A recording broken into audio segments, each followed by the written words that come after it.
So on Friday night, Lenore and I went to see a movie.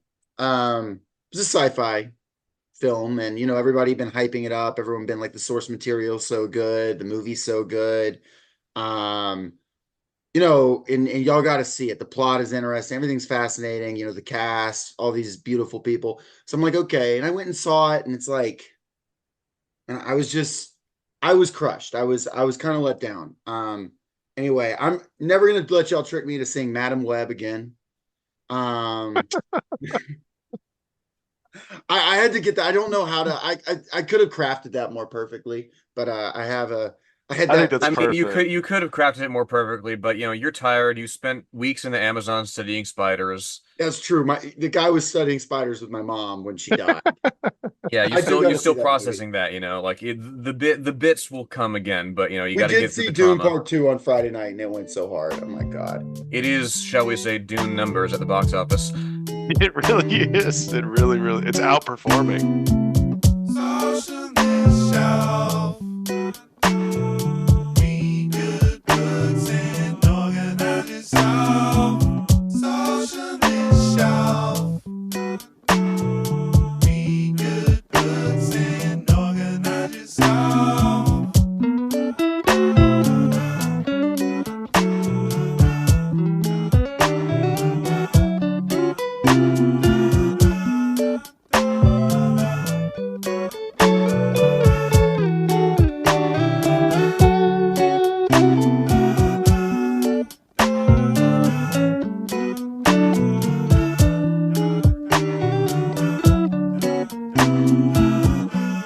You're now listening to Socialist Shelf Radio.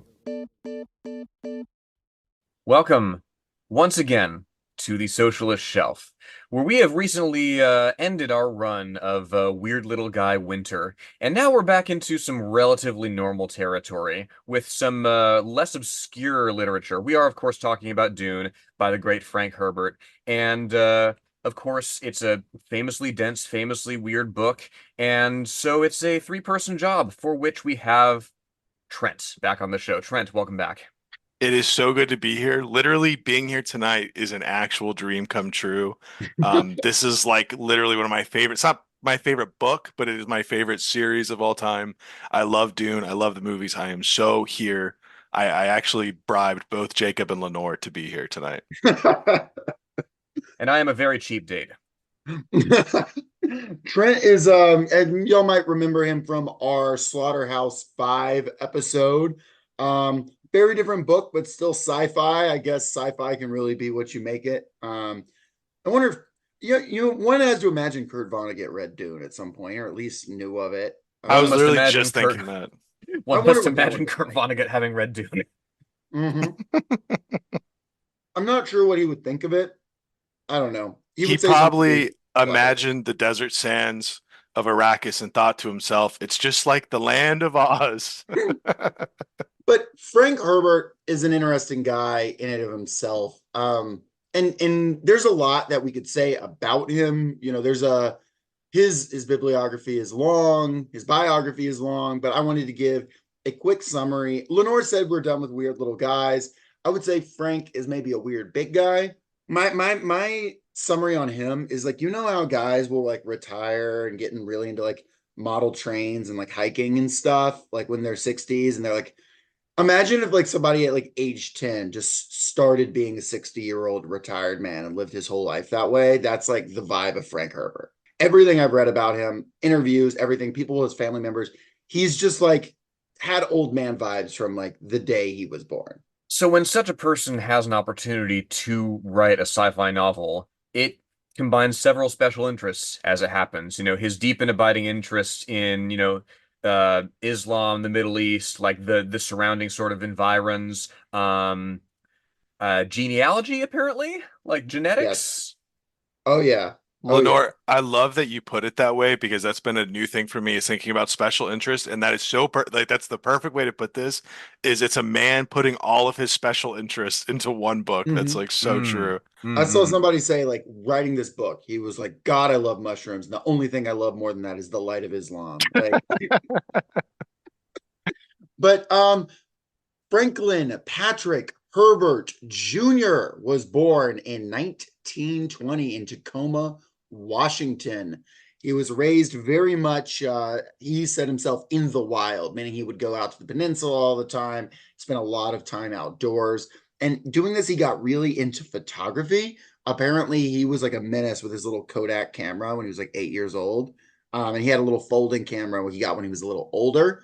Um, and he also liked to read and stuff, though he actually didn't read sci-fi until he was like a little bit older, until he was in college. He liked to read about nature. He was just a curious kid who kind of wandered the wild, according to him. But politics intervened in the 1930s. He had to leave home to go live with an aunt because his family was broke. It was the Great Depression, and he moved to Salem, Oregon, which he did not want to do. But he figured things out in Oregon. Interestingly enough, as a 16, 17-year-old, he was like, I'm tired of high school. I'm going to get a job. And so he just lied to the Glendale Star newspaper. And he said he was like 21. And they were like, that sounds true. And they gave him a job, which is Really super at cool. the tail end of the period where you can just become another person entirely. There were no rules. The 1930s is hilarious. He just like rolled up and he was just like, yeah, I need a job. And he just lied about what age he was. And he was good at it. He worked as a newsman, writer, photographer, and editor. I think that's part of why they hired him. They were like, we're going to exploit the shit out of this kid. And they did. He did everything himself, and he was very good at it. Um, and he did that for a while. He then married Flora Lillian Parkinson. He met through the paper in 1941. Immediately after that, he goes overseas to do war photography. He's there for 6 months. He gets a horrible head injury, which changes him in some ways. Like he's less focused on certain things. He's got different like emotional outbursts. He's like has memory issues. And Flora decides she's not going to be able to deal with this and leaves him. Um, which, we don't know all the interpersonal details there, but it was a less than 2-year marriage, did not end up well. They both agreed like, hey, this was bad. They did end up having a kid together. But it's not super impactful in his overall story. His second wife becomes very important, though. He meets her at the University of Washington because he gets a little money after the war from the government. He's like, what do I do? I know I'm incredibly depressed. My head hurts all the time. I'm going to become a writer. So, like a novelist. So, he enrolls in fiction classes at the University of Washington, takes a couple fiction classes so he can learn what he wants to learn, and then drops out. He has no interest in getting a degree, which is pretty cool. I like that. Base. Yeah. Man on a mission, him. Yeah, no, he was a man on a mission. He showed up. He was like, I don't know how to do certain things with structure. So I'm going to get the degree. I'm going to leave. And that's what he did.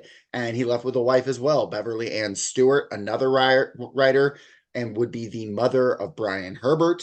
She's also deserves a lot of credit because she was the breadwinner 100% and allowed him to pursue his like crazy projects, especially Dune. And she mostly did like technical writing, advertising writing, that kind of thing. After college, like I said, didn't graduate, didn't care to. He lived in California and he worked for a newspaper called the Press Democrat, which was like basically a propaganda arm of the Democratic Party in California. He wrote for there, and while he did that, he studied Zen Buddhism and Carl Jung, Freud, Heidegger, got really into like philosophy. There was like this couple he became friends with, him and his wife, that were like, they would just like get together and read philosophy and like take mushrooms. And yeah, he As worked one there for a does. while. Yeah, and then he spent a decade working for California Living Magazine, writing like lifestyle articles. I wonder how Around mushrooms would have affected my understanding of Myth of Sisyphus. he finally like gets into writing fiction in his 30s, 1952, when he writes Looking for Something, which is a short story.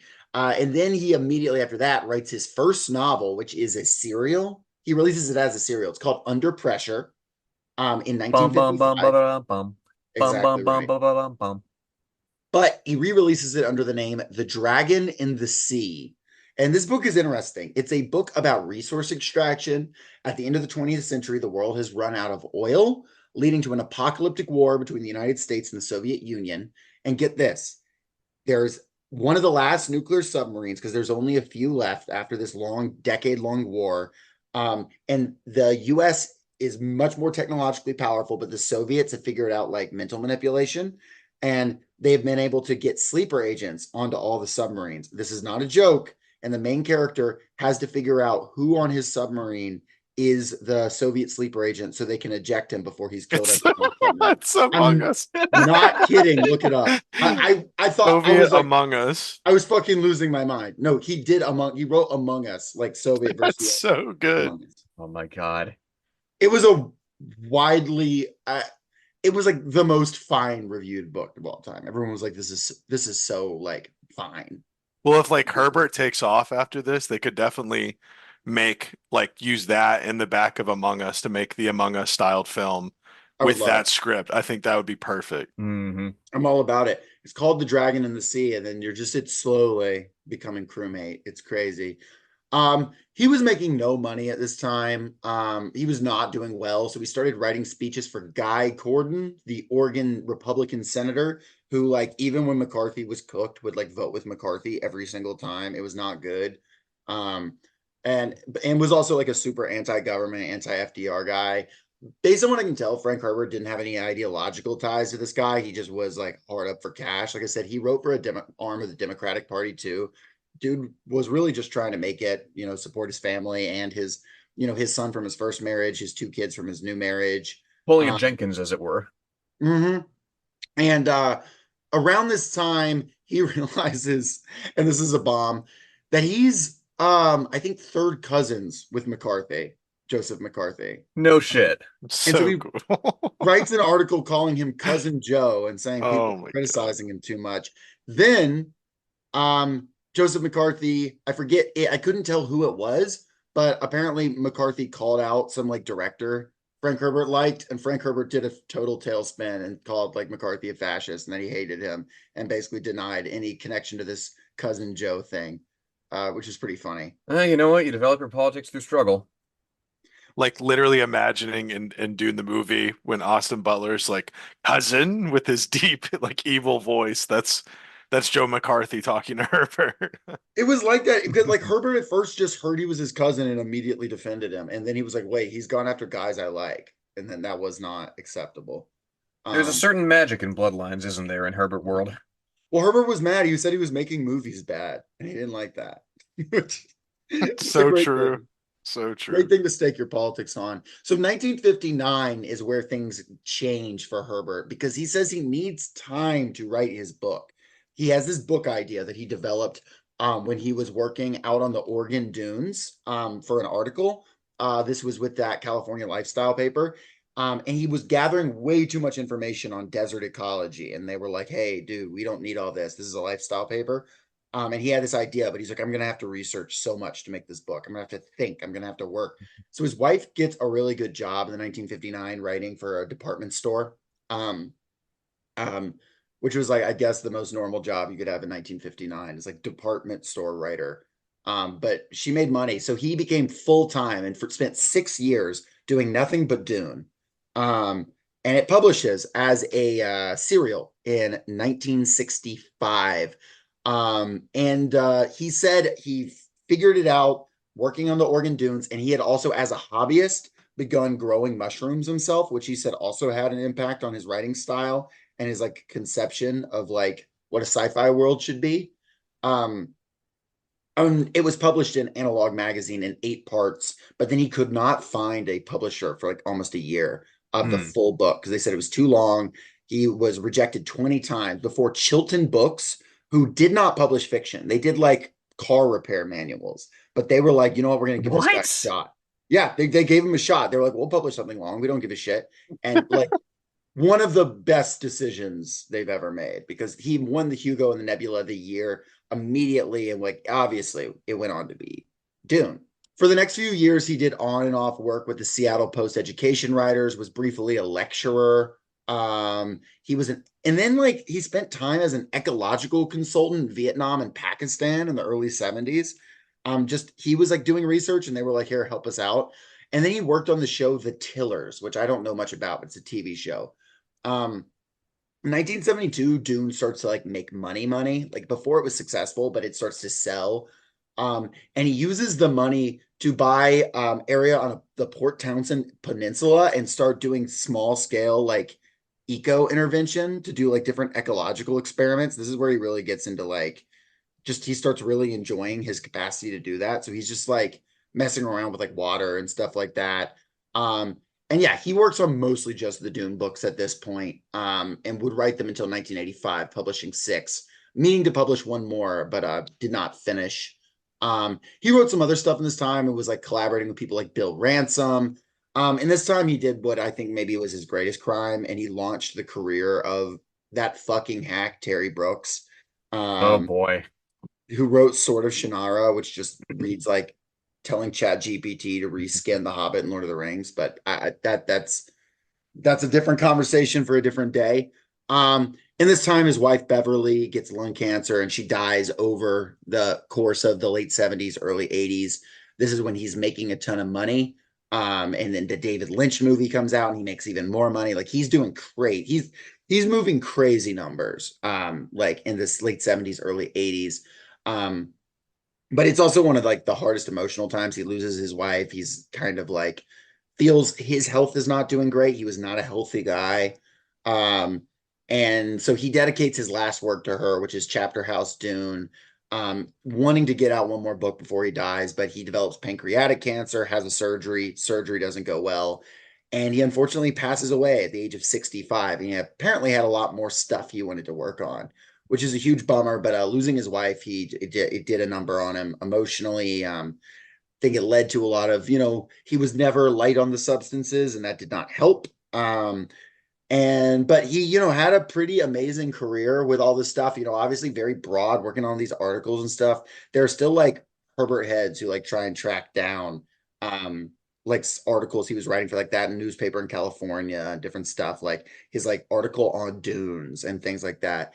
And then his literary heir was Brian Herbert, who would go on to write some Dune books that are a completely different conversation. Like And 20 more.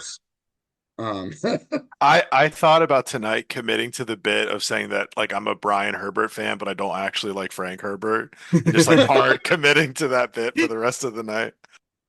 that'd be excellent. But Brian Herbert says he likes the new Dune movies, so that's good. Glad he's happy. I told That's that the to point. my friend who like I was just talking to Lenore before we started about I have a friend who's very literal and did not like how the movies had changed so much. And I was like, well, Brian Herbert loved it. And he was like, that means nothing to me. That means absolutely nothing. Well, and he has the opposite relationship, of course, that Christopher Tolkien had to the Lord of the Rings films, and the whole franchise surrounding that. That is so Um, funny. which is yeah, it's interesting to me because the I've heard it said that what Lord of the Rings did for fantasy in terms of originating a lot of tropes and making its mark on that particular genre, Dune did for science fiction, and similarly, that's what people are saying about this two-part adaptation as well, is that in many ways it's a sort of definitive edition that it changes a lot, certainly, but it really fixes a lot of imagery in people's minds. And yeah, it's a very effective adaptation from the book, I should say, for all the changes that it makes. Yeah, that's I think Arthur C. Clarke like said that like no science fiction has ever been so vivid or whatever. Yeah, and then as his politics, like I already think I kind of covered like he's very much sort of like what he needs to be. As you'll see in the books too, very much like he's like skeptical of authority, big on like absolute power, corrupts absolutely, very critical of war to his credit, but I mean, got injured overseas during World War II, understandable, but he's very much like Watergate. He called Watergate a favor to the American people, so they finally see who these people are. Which is like fair enough, it's a funny way of framing it. Hmm. And he found, so he was just big on like he was super anti-Soviet and anti-American, anti-whatever. He did not like government, but not in an anarchist way, just kind of in a like leave me alone. But he wasn't like full libertarian. I would say he's like honestly about as close to a normal American as you get politically. I will Like, say, like yeah, the perception of Watergate as that sort of shall we say watershed moment, that fundamentally critically changed people's understanding of and relationship to the U.S. government. I mean, he's certainly not alone in that. I mean, and anecdotally, of course, my grandfather on my mother's side, Mom has a story about them leaving Oliver Stone's JFK, right, in the theater, and Paw saying to her, look, like this whole thing of people not trusting the government, not trusting the people running it, like this is new. Like when he was when Paw was a kid, like you just took for granted in his circles, of course, market researcher, white guy, relatively like well off, like you just took for granted that people in positions of power meant what they said, and that trust was fundamentally broken for a lot of people after Watergate. Not for all people, certainly. You still have ardent defenders of this or that administration on the daily, but it was certainly a shift of consciousness for certain segments of the population. So that's my short Frank Herbert bio. There's more to him, but that is, I'm sure there's like deep dives I could have done into some of his stuff, like his career as an ecologist and stuff. But wanted to focus on what I found interesting about him as a writer. And I think Lenore really nailed it. Is he's just a guy who had like very niche interests and he got really into them and he was able to make this book that combined all those things. Well, and he And it sounds fucking works. he sounds a little at least in terms of interests, if not politics, he sounds like he would have vibed with Kim Stanley Robinson, right? Oh, Of I course, 100%. opposite sides of the political spectrum, certainly, but I feel like they would have had vivid, wide-ranging conversations. Dune itself, should we get into the conceit of the books? Yeah. One of y'all take that. Unlimited genocide on the first world. Yeah. Pretty much, Full pretty support to much. Paul Atreides and his Yes. Maoist revolution. Yes, uncritical support to the Fremen in their liberation struggle, Yeah, the Fremen would scoff at three body problems, even mild critiques of the Cultural Revolution. Oh The yeah, Fremen yeah, I would know. call it weak. Well, I was thinking about Three Body as we were watching the film, right? And them dehydrating their dead and whatnot, like because dehydration in Three Body, right? As we will recall from our very early episode, that was a survival technique, right? That was it was something that you did to resist this oncoming catastrophe, right? This for the Fremen, it's every day. They have mastered the art of preserving and defending, critical resources like water to the point of being able to extract it from this or that human body. Um, but I get ahead of myself, as Leo Frankowski would say. We are 10,000 years in the future in this setting of Dune. There is this unspecified sort of amorphous borderless kind of human empire ruling the galaxy. The Padisha Emperor reigns supreme from his capital world. We don't really know where Earth is, but we've got several great houses of humans ruling over the various stretches of space. One of whom is House Atreides, from their home on Caladan, which is where our story starts. As all great stories do, they begin on Caladan. In fair Caladan, where we lay our scene. Yes, in the week before their departure to Arrakis, when all the final scurrying about had reached a nearly unbearable frenzy, an old crone came to visit the mother of the boy, Paul, and that's our protagonist, Paul. I was thinking about this first sentence actually, right before we started. There's and to really talk about my thoughts this, we had to talk about the epigraphs that begin each chapter. There's various extracts from historical texts written by the Princess Irulan, who is the daughter of Almost the all of them. There's yes, one, but almost all that's of written them. by Stilgar for some reason. Yes, yes.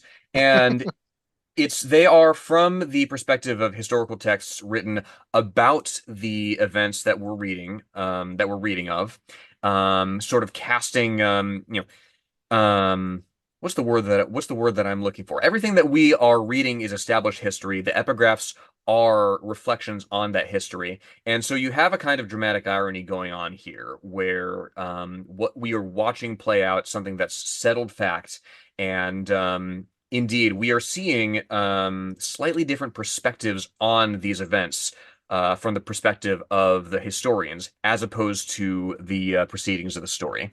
Um, whence the intrigue of the phrase "old crone," right? Because it's not just an old crone. It's a Reverend Mother of the Bene Gesserit, who is a very powerful person in this setting, at least Absolutely. now.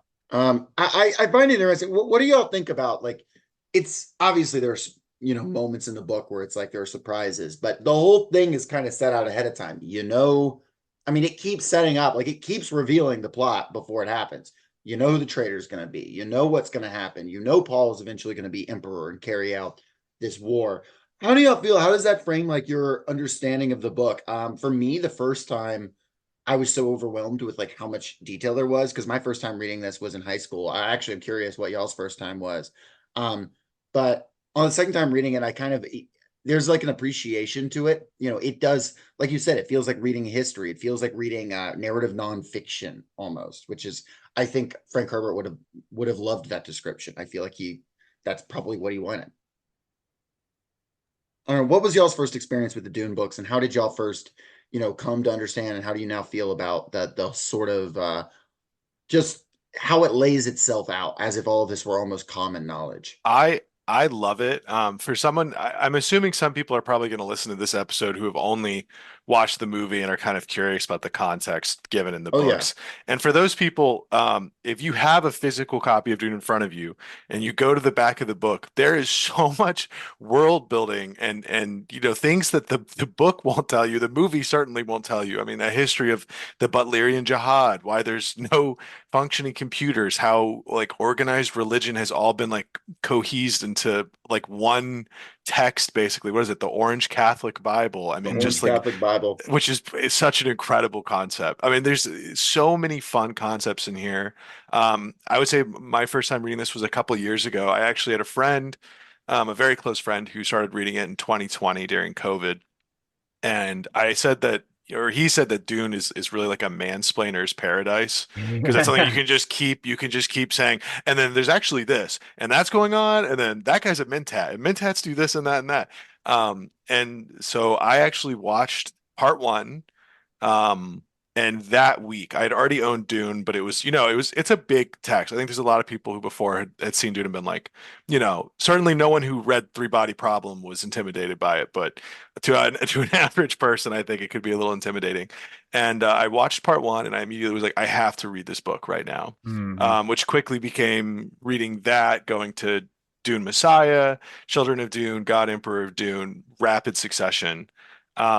I really like the framing in the first book. I like the idea of like knowing what's coming, like knowing potential futures, but also like what is to come. I think that's just such an incredible structure for a book because it pins everything not on what will happen, but will the character choose in the end for that to happen. And I think that is such a fascinating and unique way to tell a story. I personally really love it. Mhm.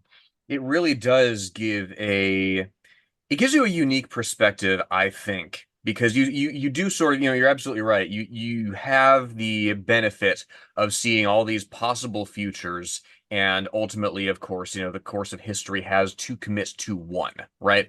So you have, as the reader of this book, of course, the luxury of seeing these different possibilities and where the points of divergence could be.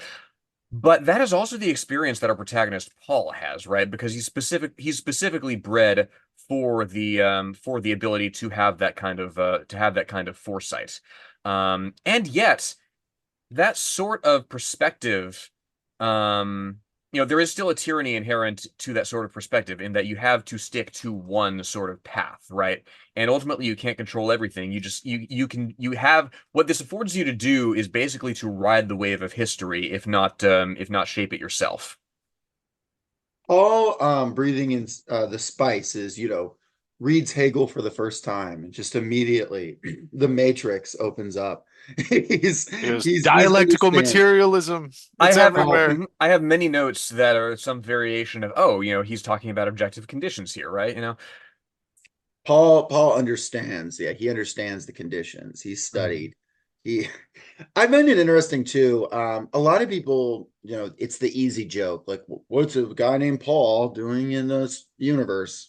Crazy. And like, whatever. It's kind of a funny name. I get it. It's not nearly as funny as Duncan, Idaho, who we'll get to. That's a way funnier name. But one thing I find about Paul, I actually like, there's a lot of like biblical stuff in here, like literal quotations from the Bible and stuff. Mhm. But one thing about Paul is it's obviously a biblical name, and it comes from the Apostle Paul, who is this like great writer, this great prophet who comes after Christ. right? But one thing I find notable about Paul is he once was Saul. He was like the tormentor who was turned into the prophet from the Hmm. outside. He had this experience, this light that literally briefly blinded him and turned him into a new person, and he was fundamentally transformed. And I find that like interesting as like Paul in this is a guy, who does not have this particular agency. He is almost Hmm. reversed. He's almost like started as Paul and went into Saul. Like he was turned from the good guy into this kind of machine or whatever. But I find it interesting, and it is an interesting choice. But it is, obviously funny in a place where you're talking about these like all these crazy names and stuff, Baron Harkonnen and stuff, and then you just got Paul. But I think That there is like an intentionality there. yeah, the Paul Saul conversion was definitely on my mind. Like, because as you say, he doesn't really have agency in that way. Like, he doesn't start out as Saul and then become Paul, right? He is born. He's literally constructed through a breeding project spanning like 90 generations to end up to be the way he is. So when he does eventually unlock his latent potential, it's just leveling up to the different version of him that was planned. So he's yeah, he's a born prophet in that way. Well, it starts with this too, right? Because it starts with this Reverend Mother who, guys, we're going to be throwing a lot of terms at you. I apologize. But the Bene Gesserit, who are this secret witch order who basically do witch eugenics, and they're like genetically trying to breed the perfect people, um, are testing him. They're giving him this test of pain. Um, and it opens with this test. It opens with him confronting the Reverend Mother, and she's testing to see, are you human or animal? She says. Then, it's got this scene of her waiting. And right off the bat, it's interesting the way it's written because it has the Reverend Mother, and it's saying she's ignoring the view, but then and she's feeling her age, and then it switches to what Jessica, his mother, Paul's mother, is thinking, and it switches to Paul's. It's not fixed in its perspective. It is a third person, omniscient, but still rather close perspective that works better than I really think it would for most authors. For a text with perspective switches, like frequently, sometimes multiple times within the same paragraph, yeah, it's remarkable how quickly one adapts. Well, yes, and the as we're getting to the Gom Jabbar test, right? The test of pain that the Reverend Mother puts Paul through, indeed, where he sticks his hand in a box and it sucks, like the rationale he asks straight up why you're doing this, and the rationale is to determine if you're human, right? Mm-hmm. No, so, humanity isn't just a species, it isn't just sapience. It's the ability to endure and to make all kinds of sacrifices and just incredible feats of I mean endurance, to be able to lift yourself consciously above others of your species and to essentially become a higher caste of being. And to get over like this pain that he's feeling and this terror, he recites this thing that comes from the Bene Gesserit. He says, and I think this is actually quite emblematic of a lot, and I'll say why in a second, but the quote is, I must not fear. Fear is the mind killer. Fear is the little death that brings total obliteration. I will face my fear. I will permit it to pass over me and through me. And when it is gone past, I will turn the inner eye to see its path. Where the fear is gone, there will be nothing. Only I will remain. End quote. And I think that's so emblematic of a lot of things about this book because it's cold, it's chilling, it kicks ass, it sounds so cool. And also, if you think about it for a second, it's like that sounds maybe that's attached to some bad things. Yeah. I think pretty much the whole like well obviously having a eugenics program in general not super based Probably but I not. think it is very Nietzsche, right? Like it's very like creating this superhuman, right? And it seems like as we'll go on in the book it's not just like Paul, the whole eugenics program is coming pretty close to fruition along every line. And it seems like they're very close on several fronts. And this program has been distilled down to like who will basically be the Kwisatz Haderach. And as Jacob said, it's literally impossible to do this without just flying terms like constantly out. But the Kwisatz Haderach being, I guess, what like just the formation of both the masculine and the feminine. There's a lot of I think masculine feminine energy and analysis through these books. I think Frank Herbert, I would say, in my opinion, it's safe to say, is kind of afraid of women, and I and I think that comes up a lot. But it's this idea of Paul as the first male to be able to harness these powers that beforehand were only possible in the hands of women in the Dune Mhm. universe. I Yeah, mean, there's this like alchemical concept of like the perfect harnessing of all the strengths of the masculine and the feminine. Like Castlevania of all things toys with it, and I forget what the concept is, but that's at play here, right? He's the first man who can endure all the various tests of becoming a Reverend Mother of the Bene Gesserit and acquiring all the advantages and powers and sort of mental capacity. It's the fusion of a Bene Gesserit A and Mentat B, and that's the other thing that we'll get into. the thing is, I think the story is the Bene Gesserit have been working for 90 generations to make the first he they femboy. To And they craft, succeeded, and they they did it. succeeded, and Beyond it their brought wildest dreams. 40 They yeah, million people died in the process. billions to create the first Catboy dictator. Yeah, like no, we were saying we were watching the movie. It's like Zendaya, Shawnee like sees him, and it's like I've never seen a twink before. This is amazing. The technology of the off-worlders. It's blowing my It's mind. so cool. The voice from the outer world, the twink from the outer world. And I wanted to read one passage to get back just briefly because this is so important. The Bene Gesserit, like so much of this book you could read as like this has all been a witch psyop, like no joke, because they've been in the ears of everybody through the whole galaxy, grand conspiracy for generations. Um, but this part is important because doing the test for quote unquote humans, how he reacts to pain. And I want to read this. Why do you test for humans? He asked. To set you free. Free? Once men turned their thinking over to machines in the hope that this would set them free, but that only permitted other men with machines to enslave them. Thou shalt not make a machine in likeness of a man's mind, Paul quoted. Right out of the Butlerian Jihad in the Orange Catholic Bible, she said. But what the OC Bible should have said is, thou shalt not make a machine to counterfeit a human mind. Have you studied the Mentat in your service? I've studied with Thufir Hawat. The Great Revolt took away a crutch, she said. It forced human minds to develop. Schools were started to train human talents. Bene Gesserit schools. She nodded. We have two chief survivors of those ancient schools, the Bene Gesserit and the Spacing Guild. The Guild, so we think, emphasizes almost pure mathematics. Bene Gesserit performs another function. Politics, he said. And the reason I read this very interesting bit and is then they talk for another second and then they say politics indeed. The original Bene Gesserit school was directed by those who saw the need of a thread of continuity in human affairs. They saw there could be no such continuity without separating human stock from animal stock for breeding purposes, end quote. So this whole scheme of the Bene Gesserit, which once again has lasted a long time, which has been political, which has been like crossbreeding, all that stuff. It's even been going around planting legends decades back, centuries back on planets among different populations, has all been for this general idea of humanity, like capital HTM humanity. And this obviously becomes more important in later books, but this allows to tie to like the golden path, the idea of what makes humanity as a species survive. Like, and they have this very, very, very big view. If you read like about like the dumbass like crypto, what do they call themselves? Like big scale altruists or whatever. Mm-hmm. It's like the shit they believe in, but like they actually did it. But like maybe one day we'll bring a worm and he'll kind of figure all this stuff out. Right. Like what if we could make the worm man, you know?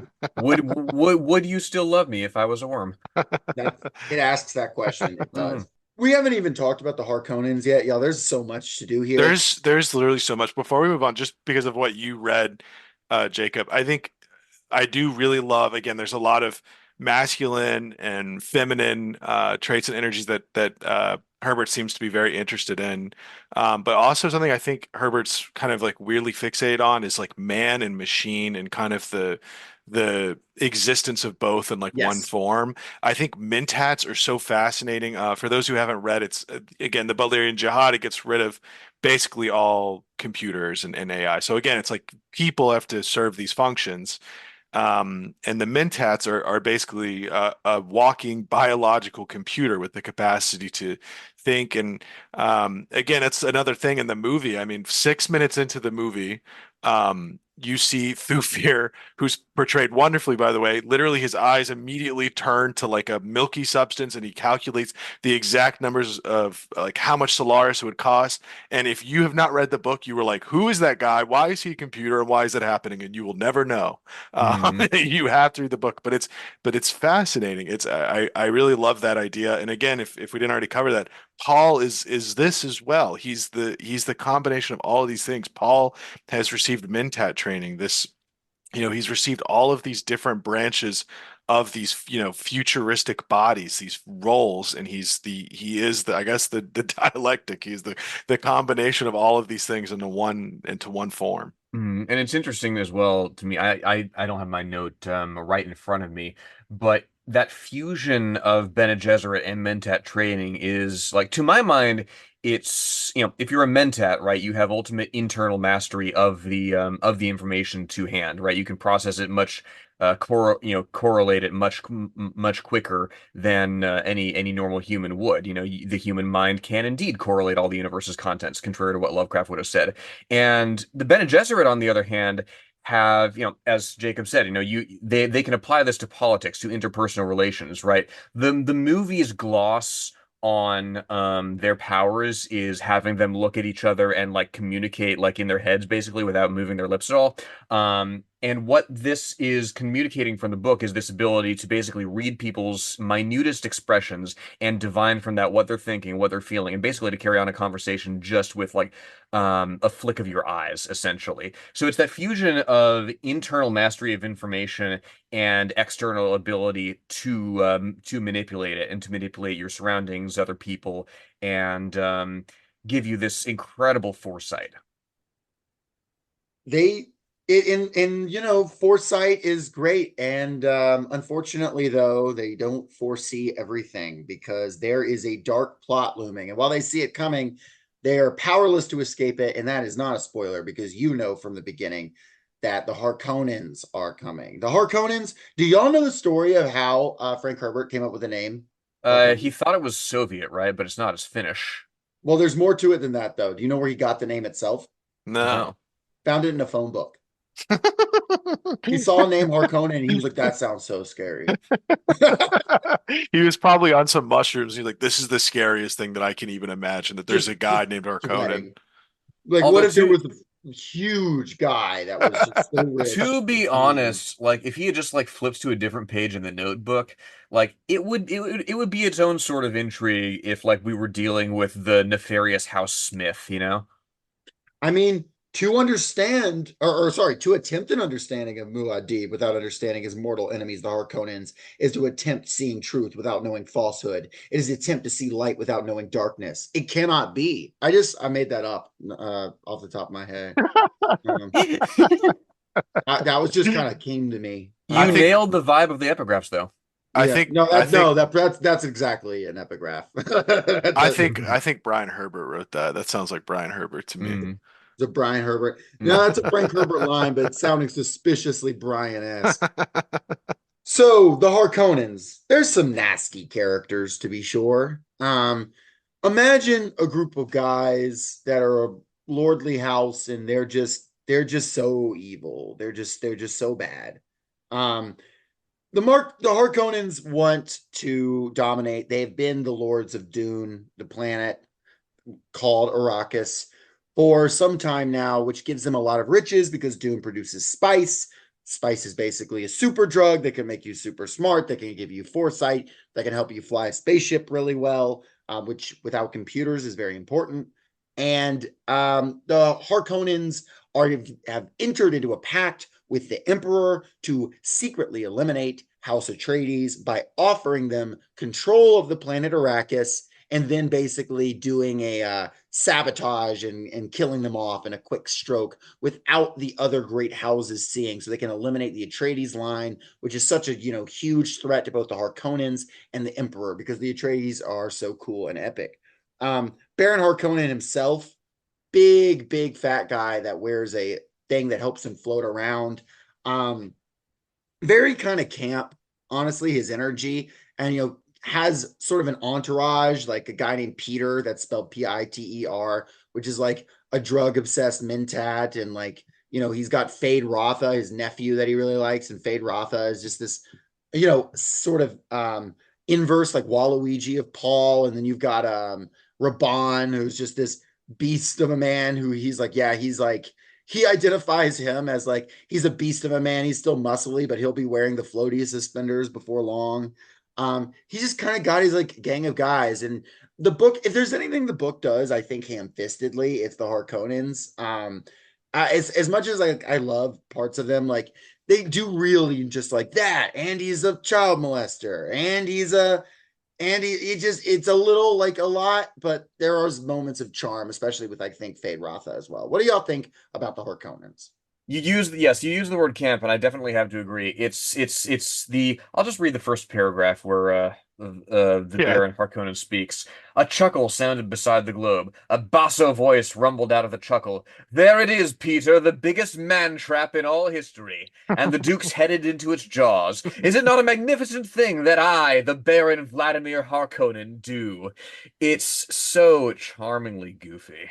Yeah, that I completely agree. I think it is definitely like they go a bit too far. I mean, they did not need to make him a space flying pedophile.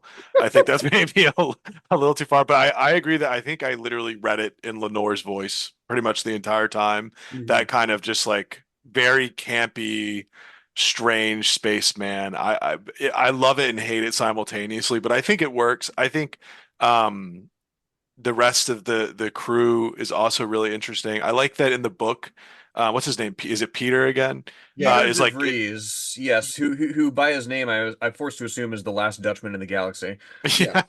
yeah, yeah, the last evil Dutchman in the galaxy. And and I think in the book he's quite like obsessed with Lady Jessica and Yeah. pursuing her.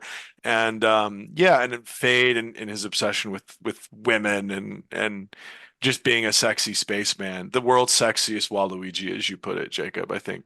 And he They sure killed it. can He spot a killed it man in the trap. movie's so fun. Fade Rotha. Yeah. Austin Butler is Fade Rotha, and they just decide to make him like hairless for some reason. Oh my They god. I appreciated the commitment to saying, okay, well, we know that the Baron's crew is bald, so what we can only assume is that everyone on Gedi Prime is Just an completely bald.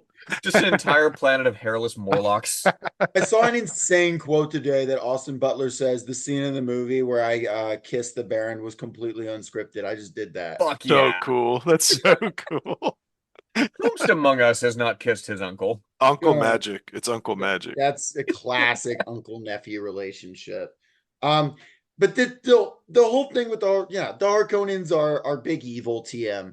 The one thing about the Harkonnens that make this work that they maybe wouldn't work in another text is a lot of this, not all of this, but a lot of this has the vibe of like propaganda written within the universe almost. Like Hmm. because of the quotations and because of the praise, so much of this comes off like book in the universe of Dune talking about how everything happened.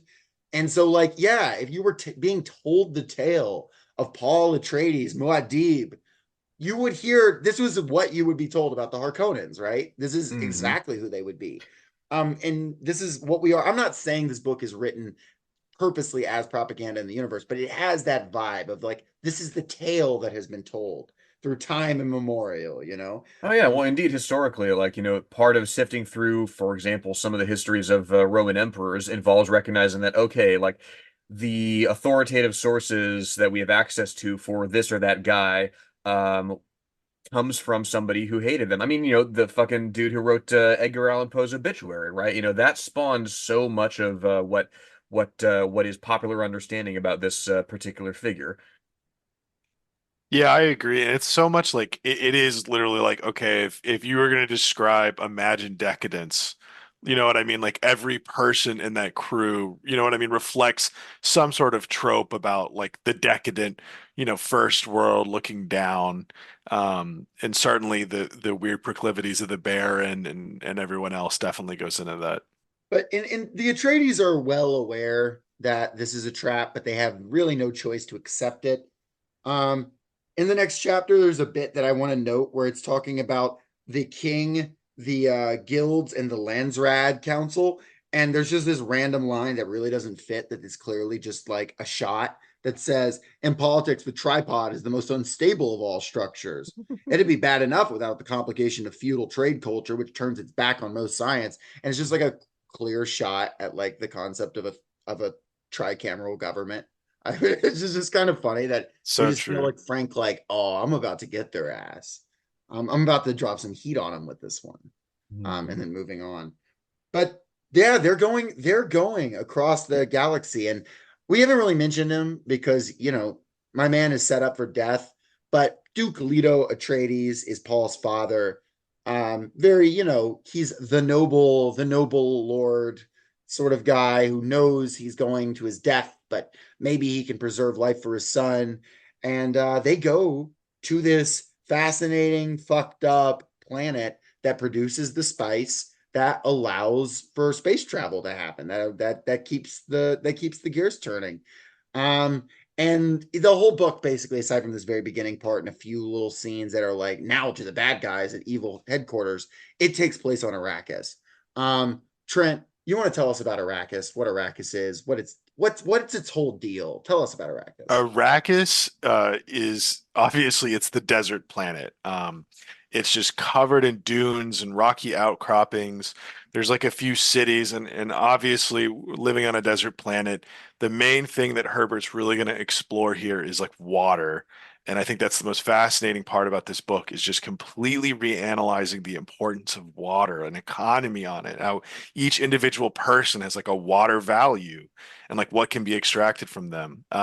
It was once thought that it could become a green planet, and one of, as Lenore said earlier, Frank Herbert has special interests that come into this book, and his interest in ecology and environment is definitely in display here. There's a whole back section in the book. Literally, I think it just says ecology of Dune, and you can Yeah. read about how the desert planet exists. The Fremen have been trying to like terraform it from like a nomadic like level of just like planting just like a couple things here and there, which I think is a really kind of beautiful thing to think about. But it is the desert planet. I mean, before Star Wars, before there was Tatooine, there was Arrakis, there was Dune.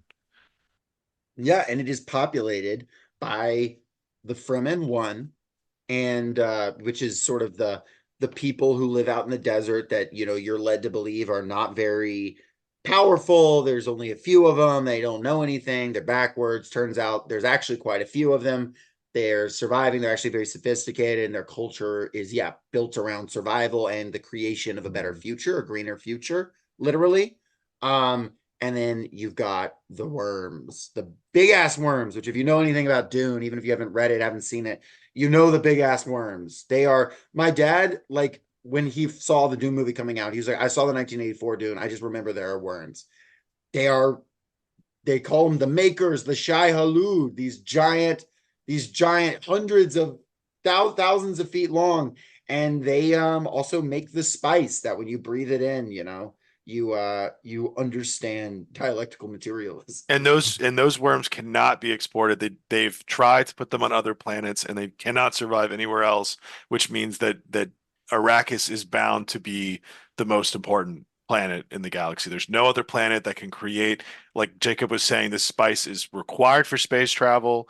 And there's like navigators who are just guys who professionally get high for a living and go through the stars. And there is no cohesive galaxy. There is no traveling. There is no authority if there is not the spice flowing from Yeah, Arrakis. it's these guys who teach you how to make the Kessel Run in 12 parsecs, right?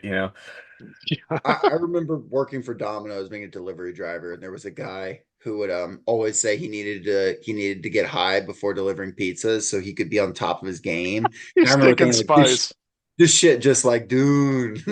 He can see the addresses flowing through his head as he pulls up with the As far as I pizza. know, he never got in an accident. So He was maybe prescient. You could see 3 seconds ahead every car that was I coming. didn't love that one time where he hotboxed the bathroom at the Domino's. Like I wasn't a big fan of that. I wasn't a big fan of him drinking a whole thing of kratom and then throwing up and going home, leaving me as the only guy there. But spicing guild's got a A spicing guild, true guild navigator. real guilder. Spicing Guild gets me to Arrakis in 30 minutes or less. You doing the what is it? The Dracula flow? Oh yeah, I'm thinking of that. I Fade saw a Rotha great Dracula Dracula flow earlier today that was Fade Rotha. It's like, I'm Exactly. on them Geety Prime Gom Jabars. I'm I on got them 3 girlfriends in Harkonnen my hash dressing room browns. cannibalizing the other 2. Injected the ops Checking with the ops designer with designer drugs and had a knife fight in a stadium the shape of a billiards rack. I mean, so much of this book lends itself to that, right? It's half fantastical and half like just familiar enough, that it's a variation on. I mean, indeed, I mean, we have names, Matthew, Mark, Luke, John, like we have names that have survived throughout the ages from other languages that have gone through various evolutions, but would still be vaguely recognizable. So even across millennia, there are vestiges of human cult of the culture that we know. There are names, there are concepts, there are indeed religions. Gurney Halleck, the was he like the captain of the guard of the Atreides? Yeah, he's like the commander and all slash poet laureate. Troubadour. He quotes the Bible frequently. Yeah, all the time. Mhm. Dude is just playing his lute, quoting the scriptures in his lane. He's cool with it. Balisette. It's a Balisette, That's right. Jacob. The Balisette. That's right. That's right. When I saw that in the movie, that was my I want to stand up and applaud scene. Fuck Definitely. Balisette. Hell yeah. Mhm. And then there's a few minor characters, around here that, they all have their scenes, but I mean, like you've got Duncan Idaho, who is this sort of guard guy. He's used as the special agent of the Atreides. He's helped train Paul. He'll end up being like weirdly important to the books, despite by dying very early in this one. I expected to see more of him. You will if you read the Lenore, how much have you read? Like, have you read further on? I've skipped around and read like bits and pieces of the mythos, so I know vaguely that like he comes back like in a big way. Like again and again for the rest of humanity, basically. I Mhm. mean, There was a trivia question at the bar the other night. My friend told me he knew because of me, and it was what character is in every single Dune book? And it's Duncan Idaho. so cool. This is the coolest, like, and I do love, we were talking earlier about names. I do kind of love the idea of like, as we've gotten more distant from Earth, that like something like Idaho, just, you know what I mean? It has no meaning anymore. You know what I mean? Right. It's just like a name. Like, I do kind of like Duncan Idaho because even though it's like on its face, very silly, I think it really points to that, like very much like kind of like Fallout, like where Mhm. names don't have value anymore. Like, this is just something I can be Duncan Idaho now, and I can be the text for humanity for the next 3,000 years. Absolutely. For Duncanity. There's then you've got, and we mentioned the Mentat, Thufir Hawat. We mentioned, and then there's Dr. Yue, who will be he's the doctor. He's supposedly can't betray because he's got imperial conditioning, but the Harkonnens, in evil Harkonnen fashion, have stolen his wife and are threatening to kill her, but in also evil fashion did the whole, yes, we'll send you to your wife. Wah, ha, ha, ha, ha. And here's another thing where another aspect in which the framing, right, in which the epigraphs sort of belie the true complexity of the history that we are receiving, right? Because he's referred to again and again as, the great betrayer, right? Wellington Yue is, The but Judas Iscariot of sorts. exactly. And of course, what's lost in this is his motivation, right? What's lost is how he tries nonetheless in taking on this betrayer role, he nonetheless ingratiates himself to the Harkonnens such that he's able to get back at them. It transpires, of course, he sells out, of course, Duke Leto to the Harkonnens and lets them reestablish themselves on Arrakis, but he slips basically the means to try and assassinate Baron Harkonnen to Duke Leto Atreides, right? This cyanide capsule that he hides in his mouth that he can just like crack and like spit poison. If Judas Iscariot shortly after the events of the Bible, like use the defibrillator on Jesus to bring him back, that would basically be UA. Like that's kind of what's happening here. He And just then like like enables Jesus to spit poison in Pontius Pilate's face or whatever. something like that. He brings it, but like the idea is like he's the only reason Paul survives. He's the and he also allows for this crack at the Baron. He also allows Peter to die, which is a huge blow to the Baron. Too soon, if Too I might soon. add. R.I.P. Such a great Peter. character. Again, I Just thought I'd wanted see to. more of Peter. He just wanted to. I don't know. Just wanted to rule a planet and possibly have a witch wife, whom's amongst us. Um, Yeah, again, I don't want any, what is it? It's like I just want the whole world and also a hot wife. Is that too much to ask? So That's true, Peter's Peter. take on it. And also to Mhm. do just insane amount of drugs. Um I will yeah, say yeah, like sorry, like go ahead. well I'm looking at this other highlight that I have.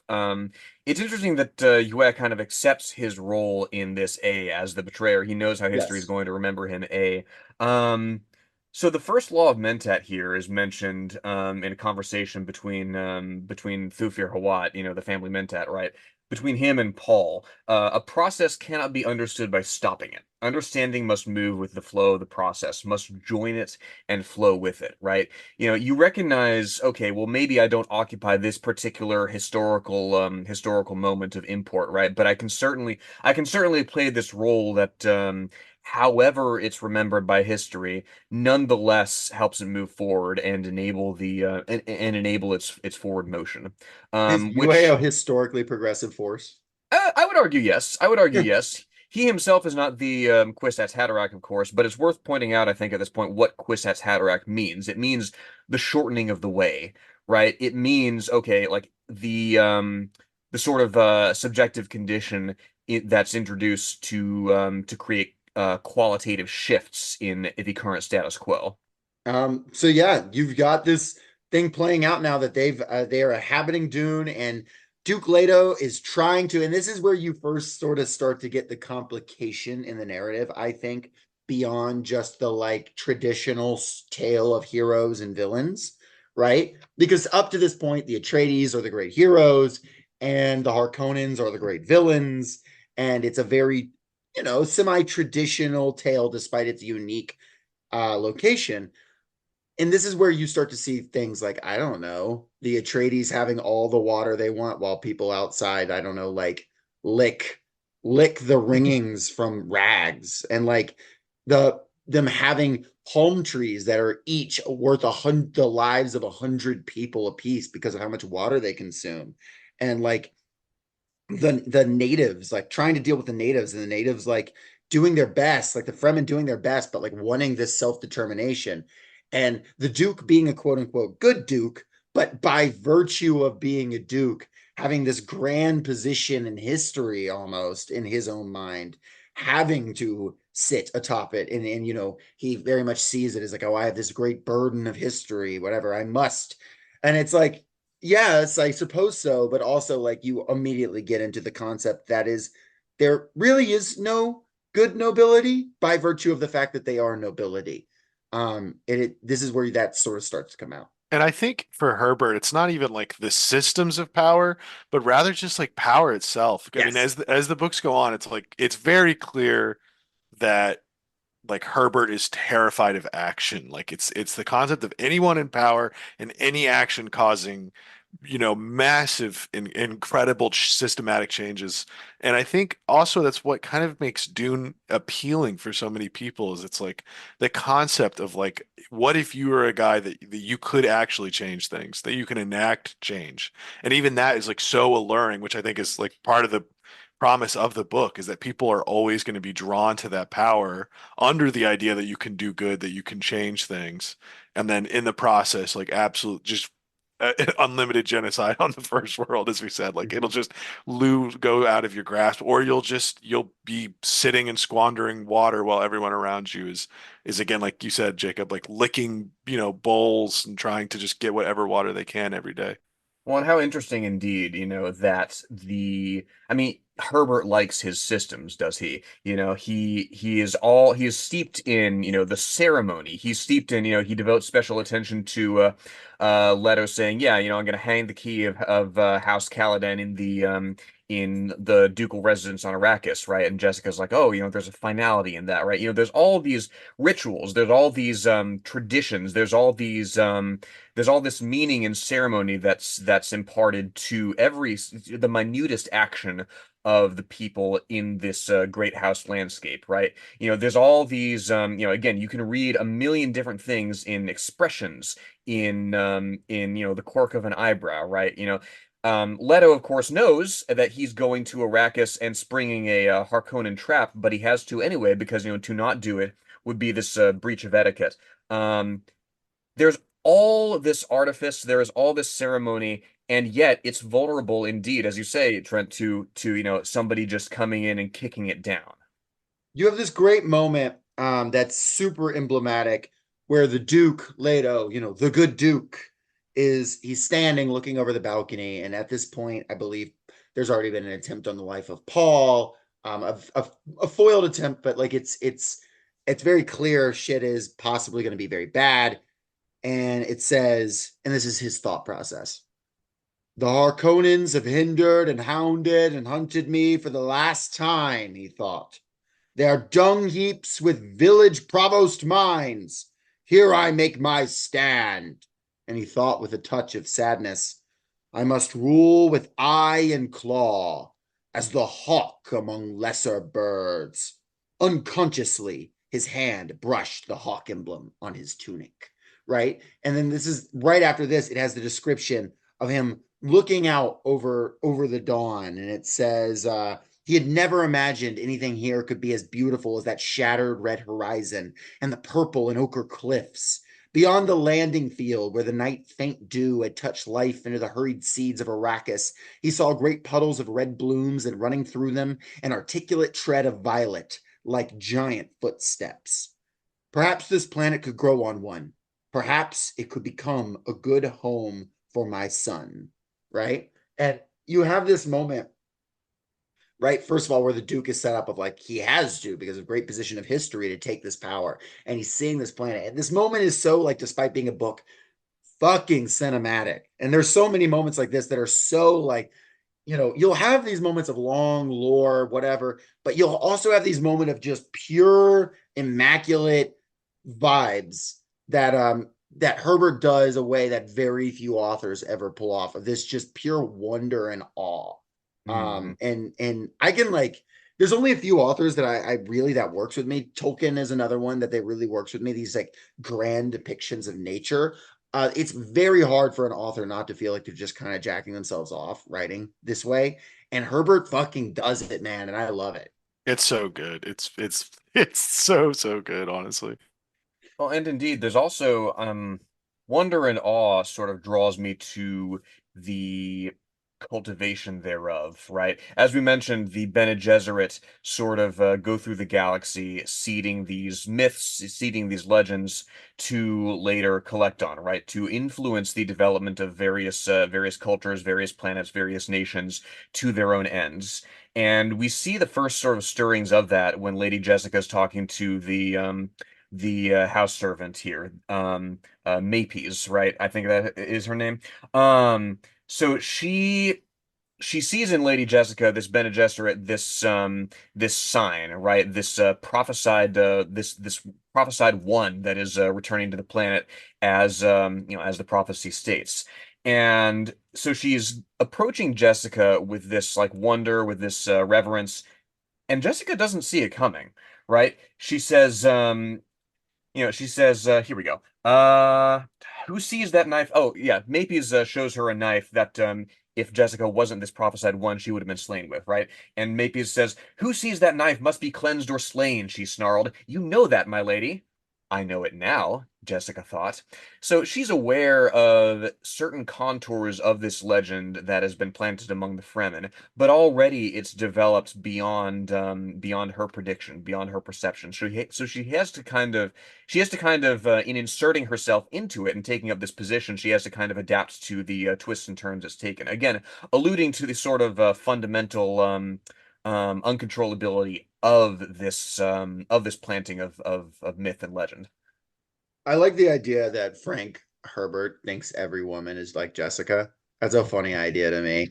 She's I'm not saying he does, but can you imagine he's just like they've got like just a million D chess playing in their minds at all moments, every conversation. They've already figured out how to defeat you. I truly genuinely think based on not just Dune but in the books to follow that the most scary thing in the galaxy to Frank Herbert is literally just a woman. Like I'm so serious. Jessica is a scary woman, and it's actually interesting in this book.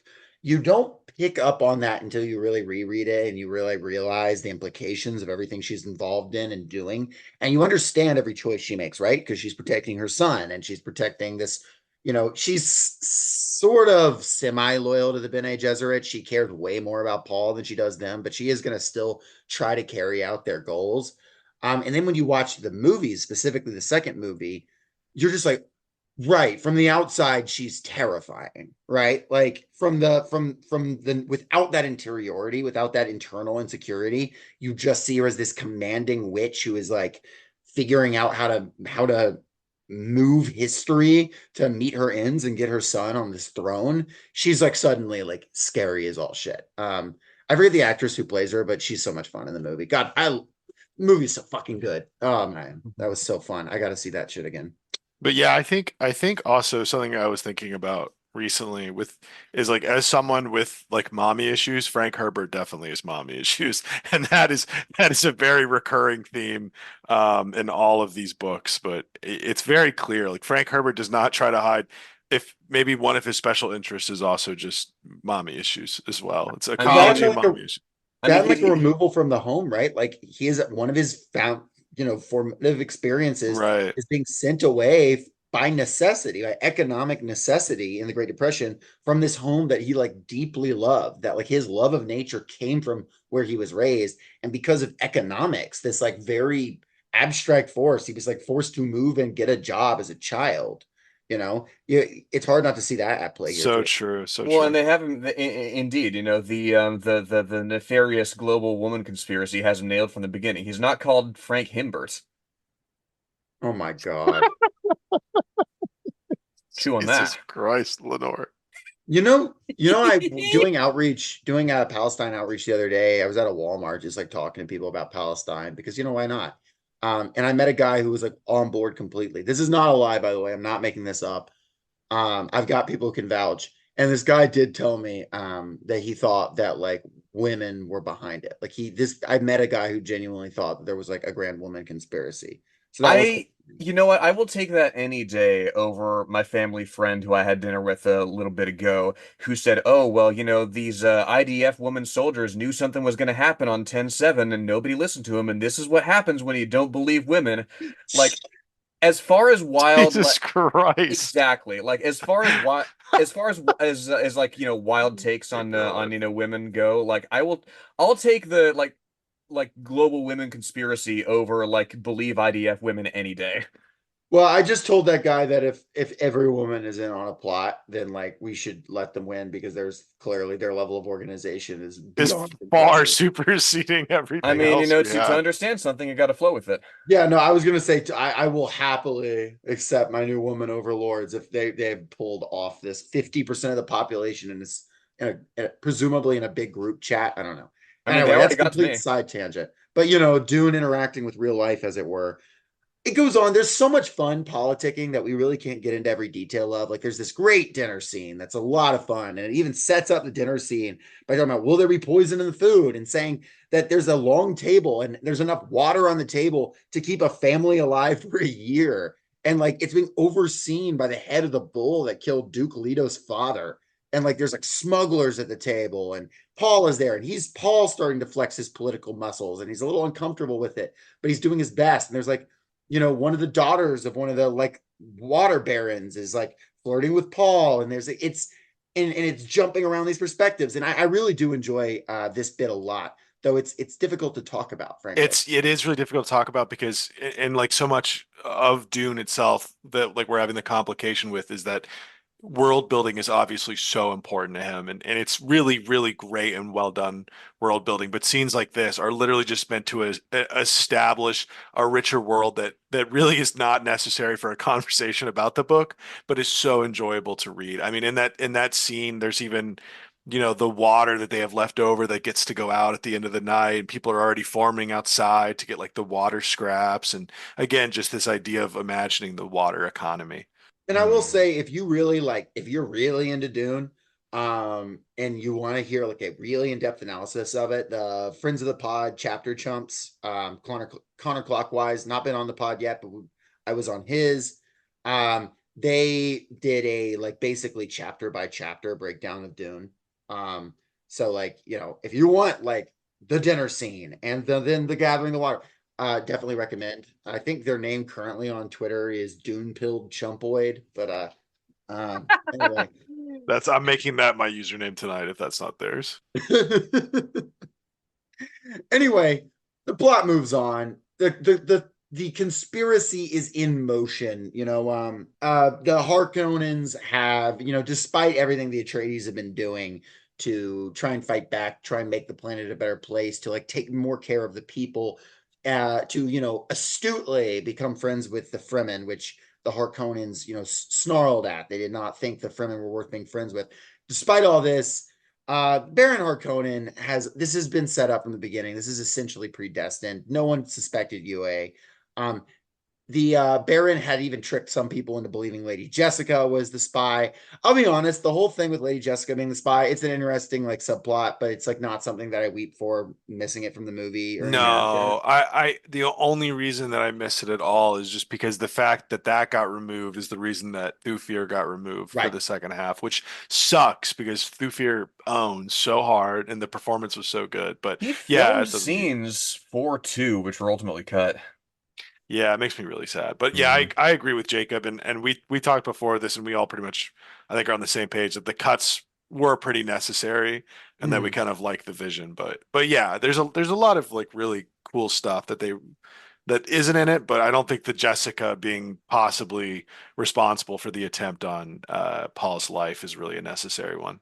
I enjoy like Thufir and Jessica going back and forth and stuff like that. But once again, to understand the vision, it's not. But like I said, read the book. Have fun with it. It's good.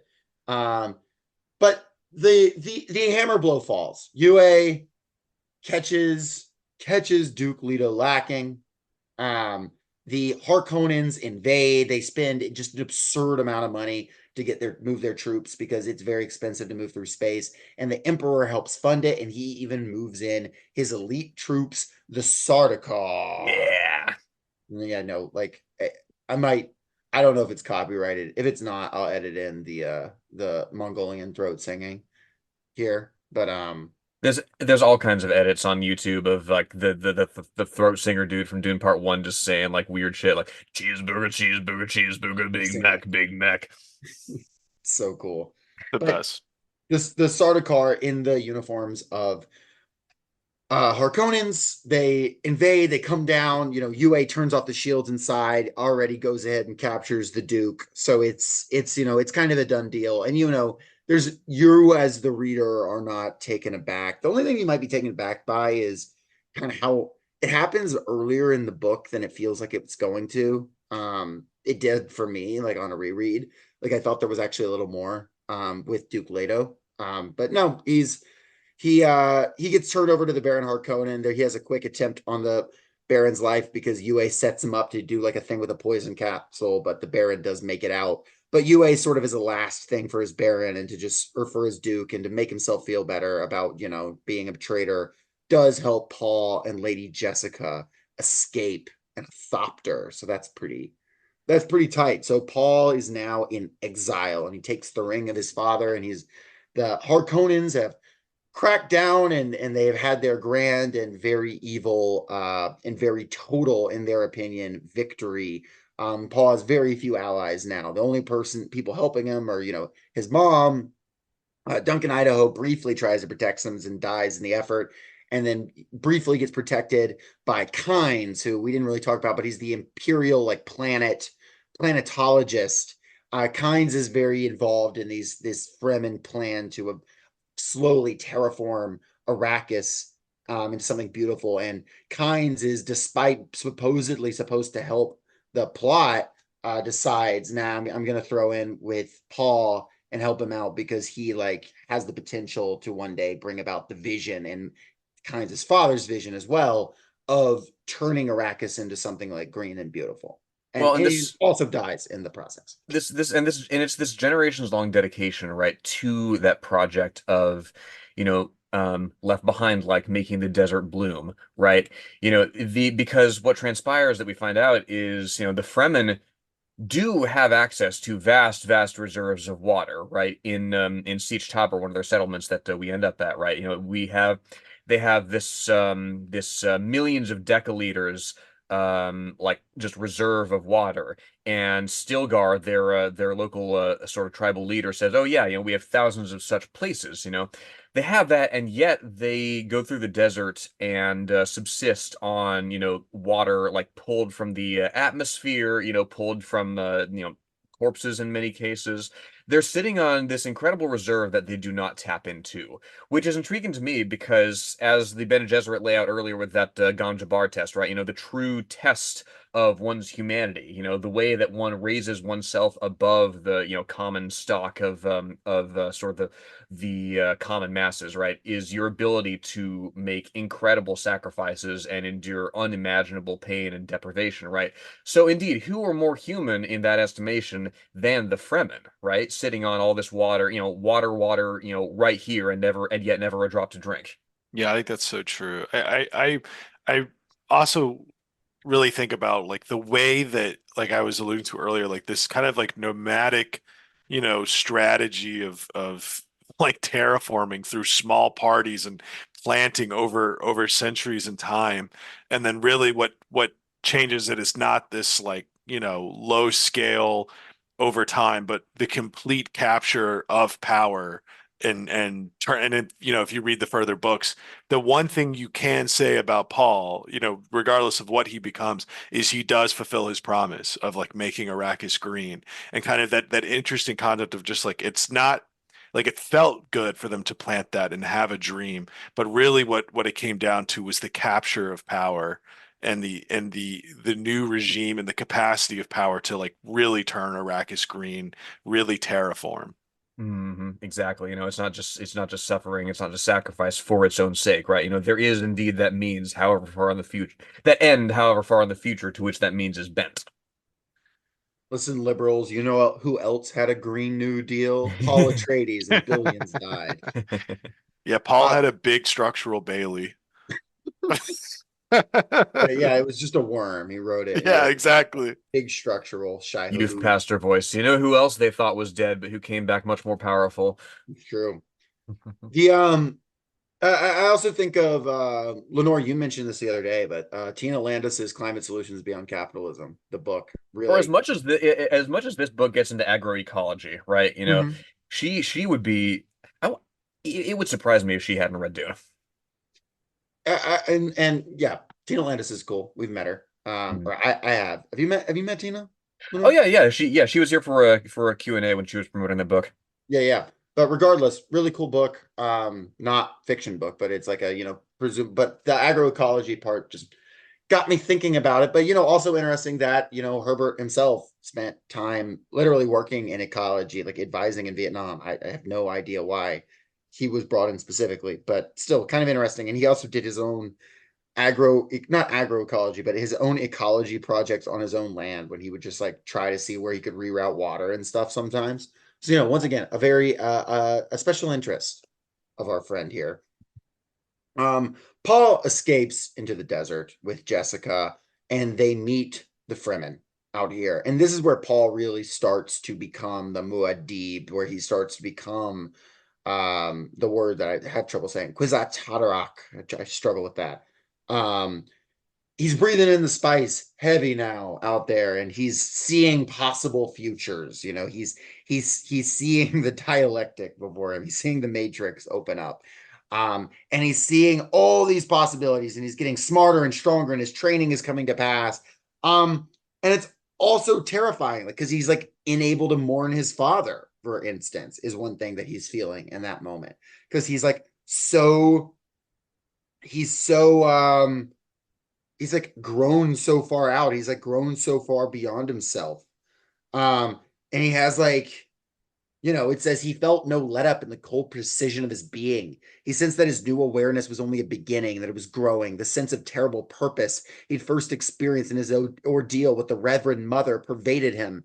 His right hand, the hand of remembered pain, tingled and throbbed, and he's like having this moment where he's like, he can see the future and he sees his death, a million different deaths, and he's riding the waves of time. Once again, it's this moment of grandeur. And I think, as Trent identified, one of the really cool things about the book is possibility. Like, Paul gets to kind of say, well, what path should I take? How does history play out? And he is terrified because almost every path he sees this grand galaxy spanning holy war, this jihad, as the book calls it. The movie goes with holy war, for the political implications. Interesting implications. Right. Different implications to a 1950s audience than it would, today. And he sees that blood and the people worshiping at the shrine of his father's skull, and the banner of House Atreides, and people chanting his name, and deaths by the millions and billions, that unlimited genocide on the first world, as they say, and he's like, how can this be stopped? And one thing I find notable, is Paul, like, every direction he looks, it seems inevitable. But, like, interestingly enough, that always happens when he takes the path forward. But the only way he's even able to conceive of forward is towards retaking power, right?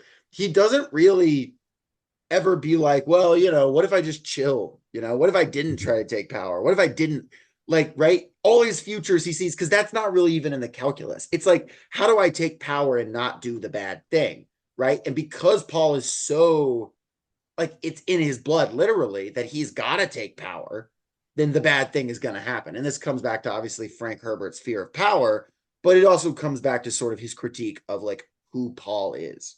Yeah, which I think, and again, that's going back to earlier, like, that is the way that the book is structured. And from this point on, Paul will continually think in terms of, for at least for a time, you'll be thinking, how do I stop the jihad? What moves do I need to take?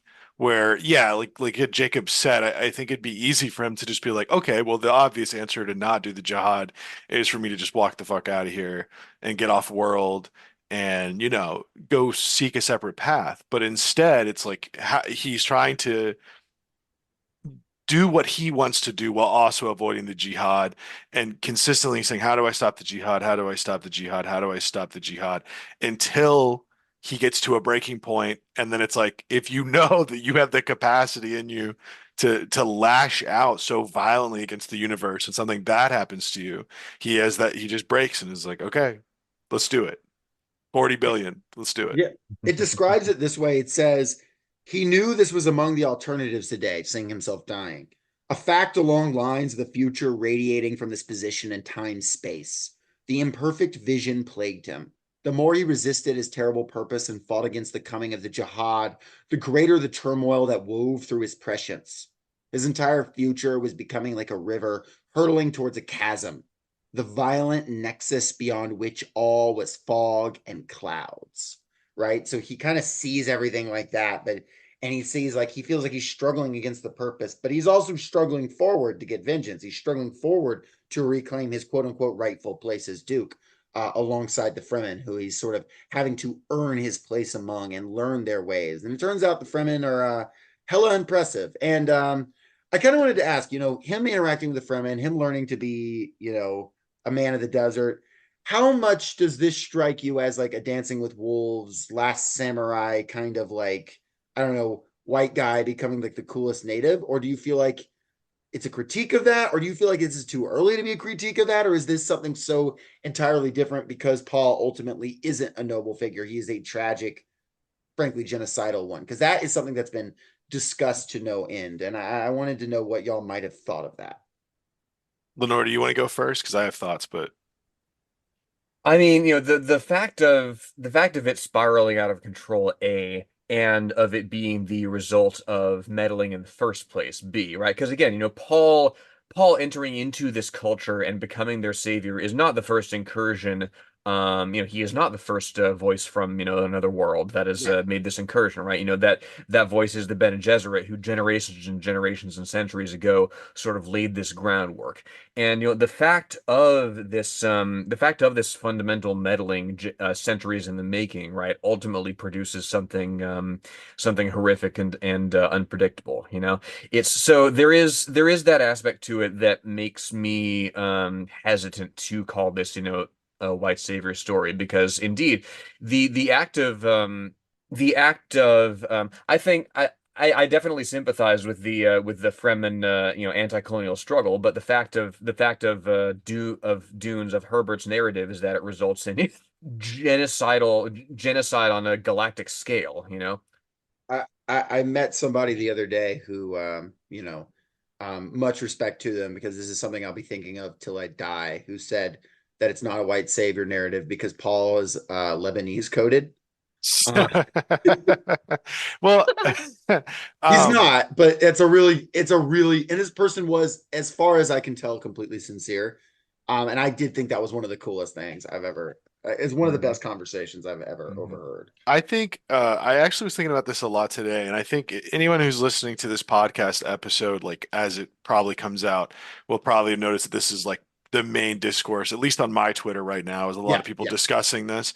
In a movie that I love dearly is the Lawrence of Arabia film, which is incredible. And obviously, I was looking at dates. The movie came out like right as Herbert was releasing Dune, like just a few years before. And I think Lawrence of Arabia is like cannot be a more obvious tie of, you know what I mean? Literally someone going to desert peoples and doing it and possibly, as that movie suggests, maybe contrary to real life, that he might have good intentions in the beginning, but completely losing himself into violence and power and not actually caring about the people that he originally went there to work with and help.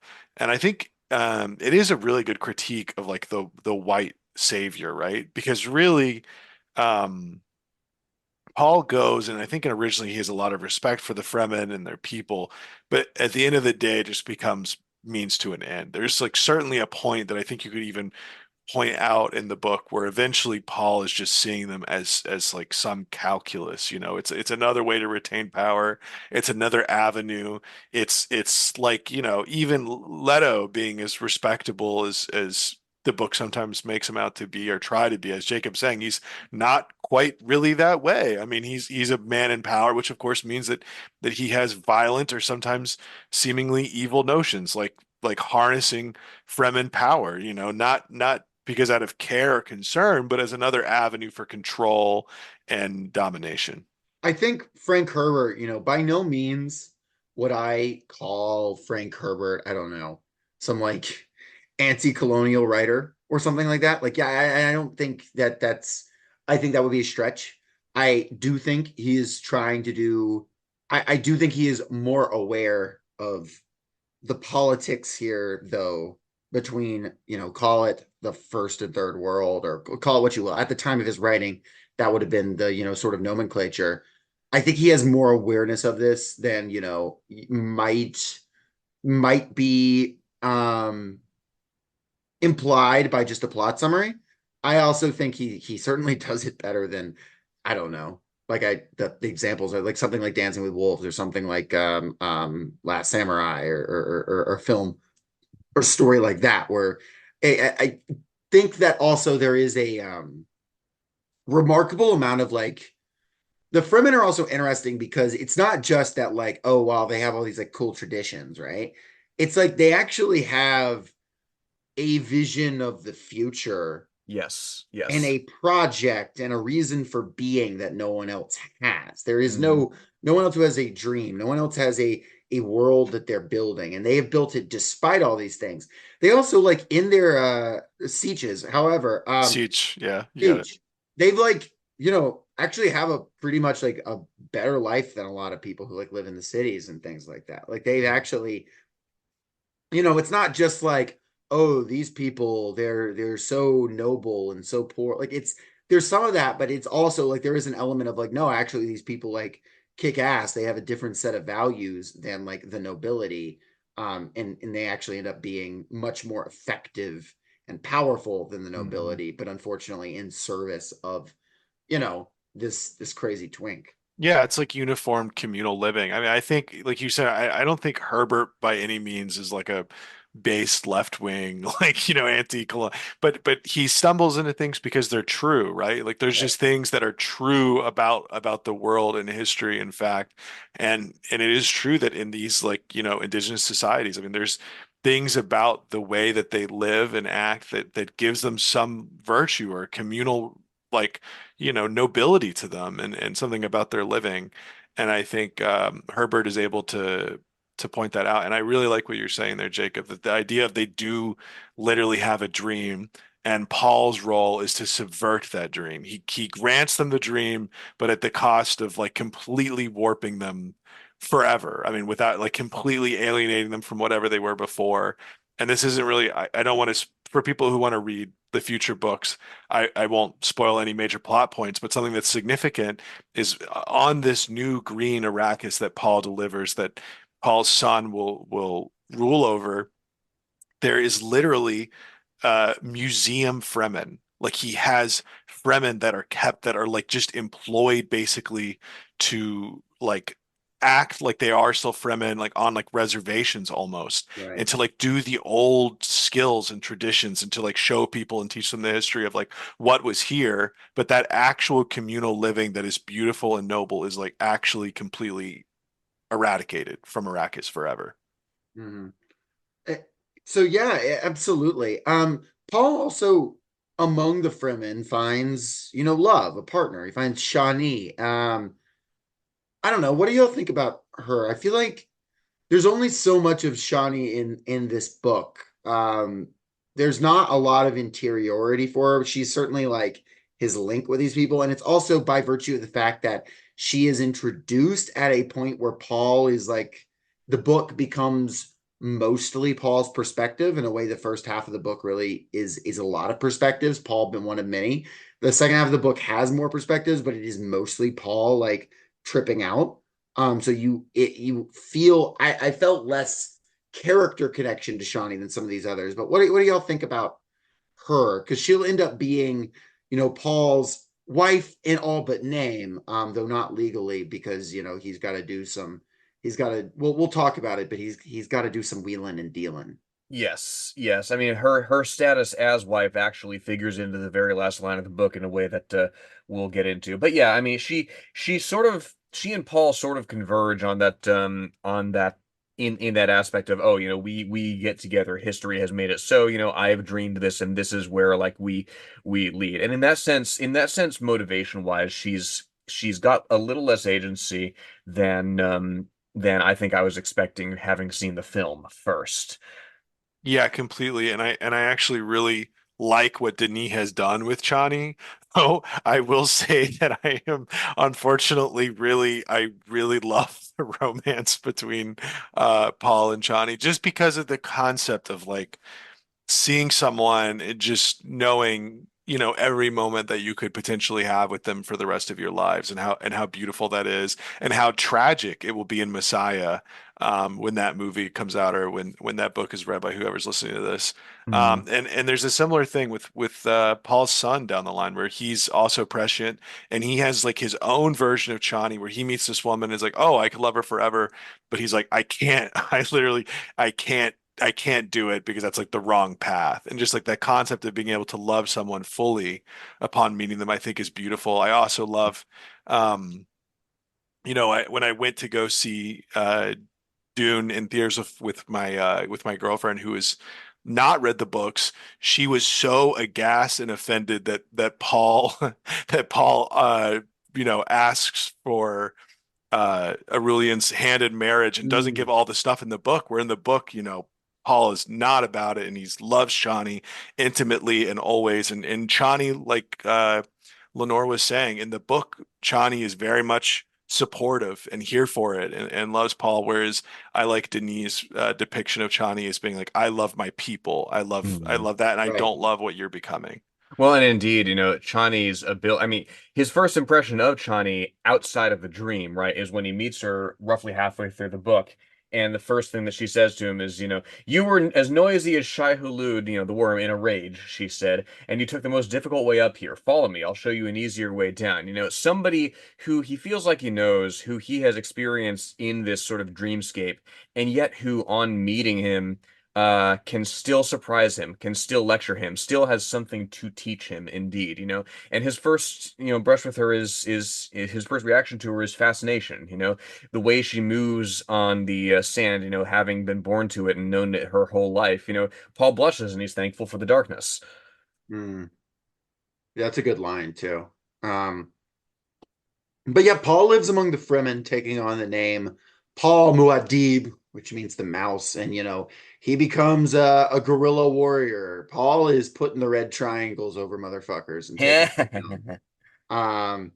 They start attacking, they start attacking different ships, and they really make life hard for the Harkonnens. They make Raban, who is this sort of new ruler of Arrakis, they give him a really, really hard time. Now, that is partially, though, the plan of our brilliant Baron, our beautiful big boy Baron Harkonnen, who a line from him that I forgot to read, where he's thinking about defeating some people when he's defeating the Atreides, and he says, "Rabbits, all of them, and how they cower when they see the carnivore." And I'm like, he is such a loser. Oh my god.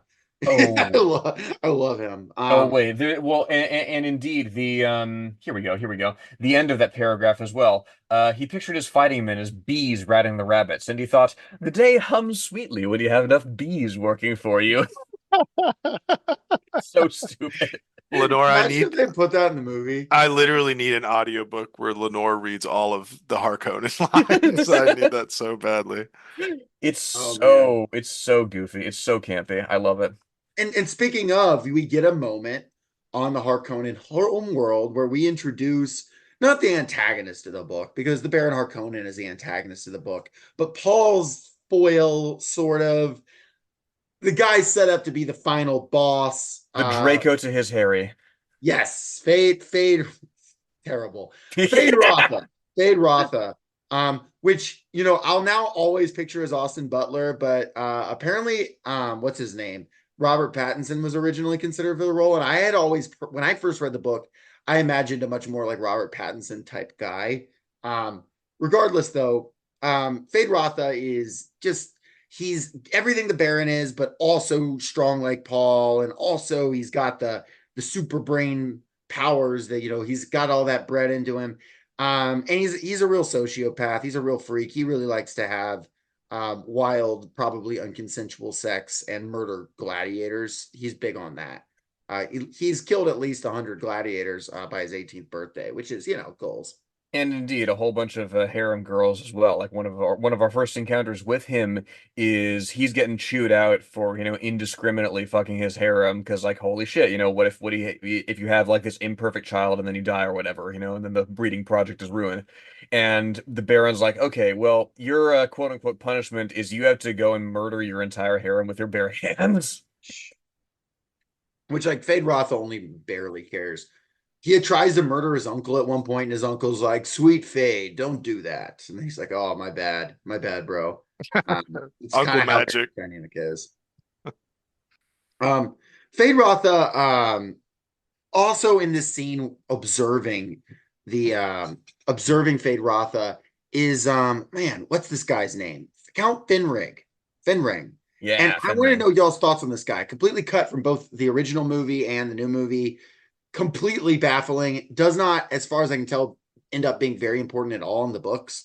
What the hell is this dude's deal? I love him. I love him just because I like the if one of you have the book in front of you and you can find the part, that'd be really cool. But near the end of the book where Paul like sees him, and then like in a moment it automatically clicks for him that he was like a potential candidate to be like the Kwisatz Haderach Yeah. basically. And I think it's cool. I mean, there's a lot of animosity that Paul has for like being thrust into this role as like the one, like when it's a eugenics program, you're not an adult. You don't make the conscious choice. And just like Fade was a potential candidate, Finrig was someone, but he was just shy of it. And in that way, I like that again, it's all about potential futures. And like there's a future where Fenrig could have been the Kwisatz Haderach. Hmm. And Paul kind of has some sort of um interesting and beautiful like camaraderie with him, just seeing him and understanding that this is someone who suffered kind of in the same way I have. Yeah, Hmm. it says Paul, aware of some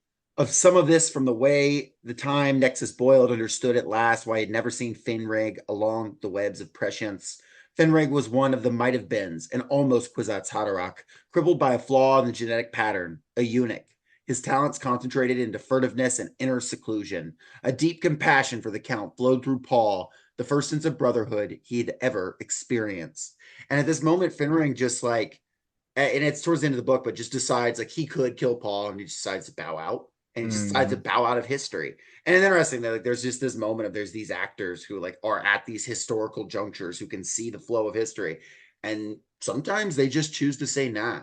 I also And think it's very, very interesting. funny that Fenring's speech patterns are so unique here because unlike everybody else who speaks, carefully considered and planned, they watch and react to people in such a way that carefully communicates so much nonverbal while hiding their true motivations.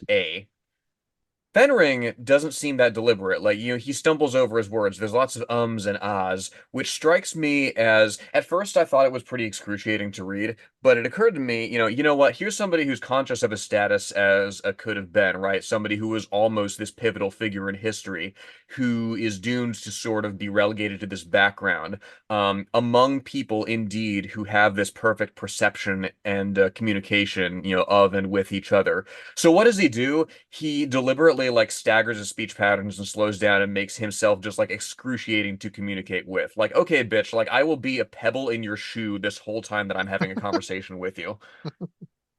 Yeah, great character, honestly. I think it's like it is one of those things where it's like I understand why he just really had no purpose in the movie is the way that it flowed naturally. But like such a like an interesting character and a beautiful part of the world building. 100%. Um, and yeah, absolutely. But so Fade Roth is set up, everything going towards a climax. At this point, Jessica, we haven't mentioned it, but she was, I don't know how we forgot this, but Jessica was pregnant with the Duke's child and gives birth to a child who Aaliyah, right? And she Is because of being hilarious.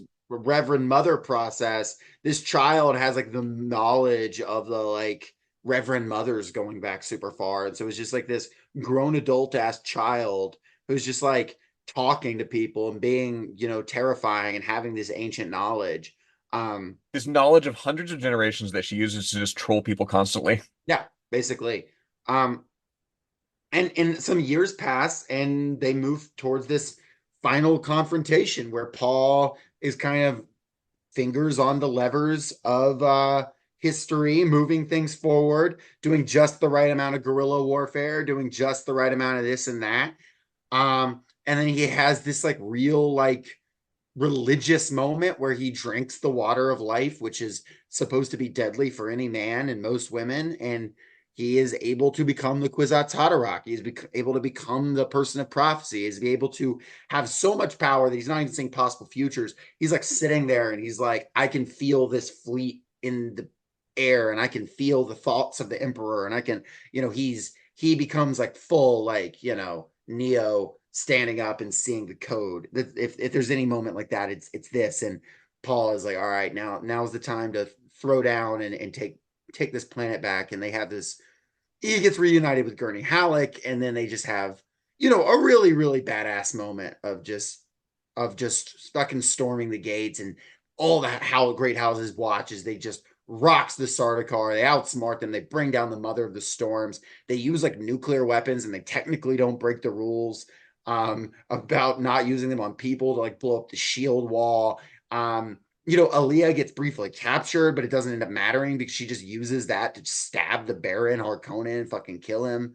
Um, everything that could go wrong for the Emperor in this moment goes horribly, terribly wrong. Yeah, the Emperor, who has been mentioned throughout. It is his daughter, indeed, who the Princess Irulan, who's writing these epigraphs. But we don't really see him until toward the very, very end of the book, where he comes. Of course, Fenring has sold out the Harkonnens to the Emperor. Let him know about all their machinations, and the Emperor's like, "Okay, I'm gonna come to Arrakis and I'm gonna restore order here because this shit has gotten way, way out of control." Um, and as it happens, it is inescapably out of his control, because he brings all the great houses as well. He has the whole nobility of this empire at his back, and yet, indeed, they get rocked by the Fremen, who are not only incredible warriors to rival and surpass the Sardaukar, but who, it's reported their women and children just throw themselves at their enemy in this insurmountable sort of um this insurmountable sort of faith that they conduct their battles with, right? That they're going to this final reward and working in the service of this ultimate civilizational cultural goal, that drives them to an incredible final acts of sacrifice. It's a force that the Emperor is completely ill prepared for. I on a much more funnier note, less serious note about the final scene, I saw somebody say, and I've been cracking up about it. He said, "Man, I'm gonna be so mad if anyone flouts the conventions today." And no, I don't care what that little desert guy, that little hair splitting rule lawyer shit he does about how he's allowed to use nukes on people.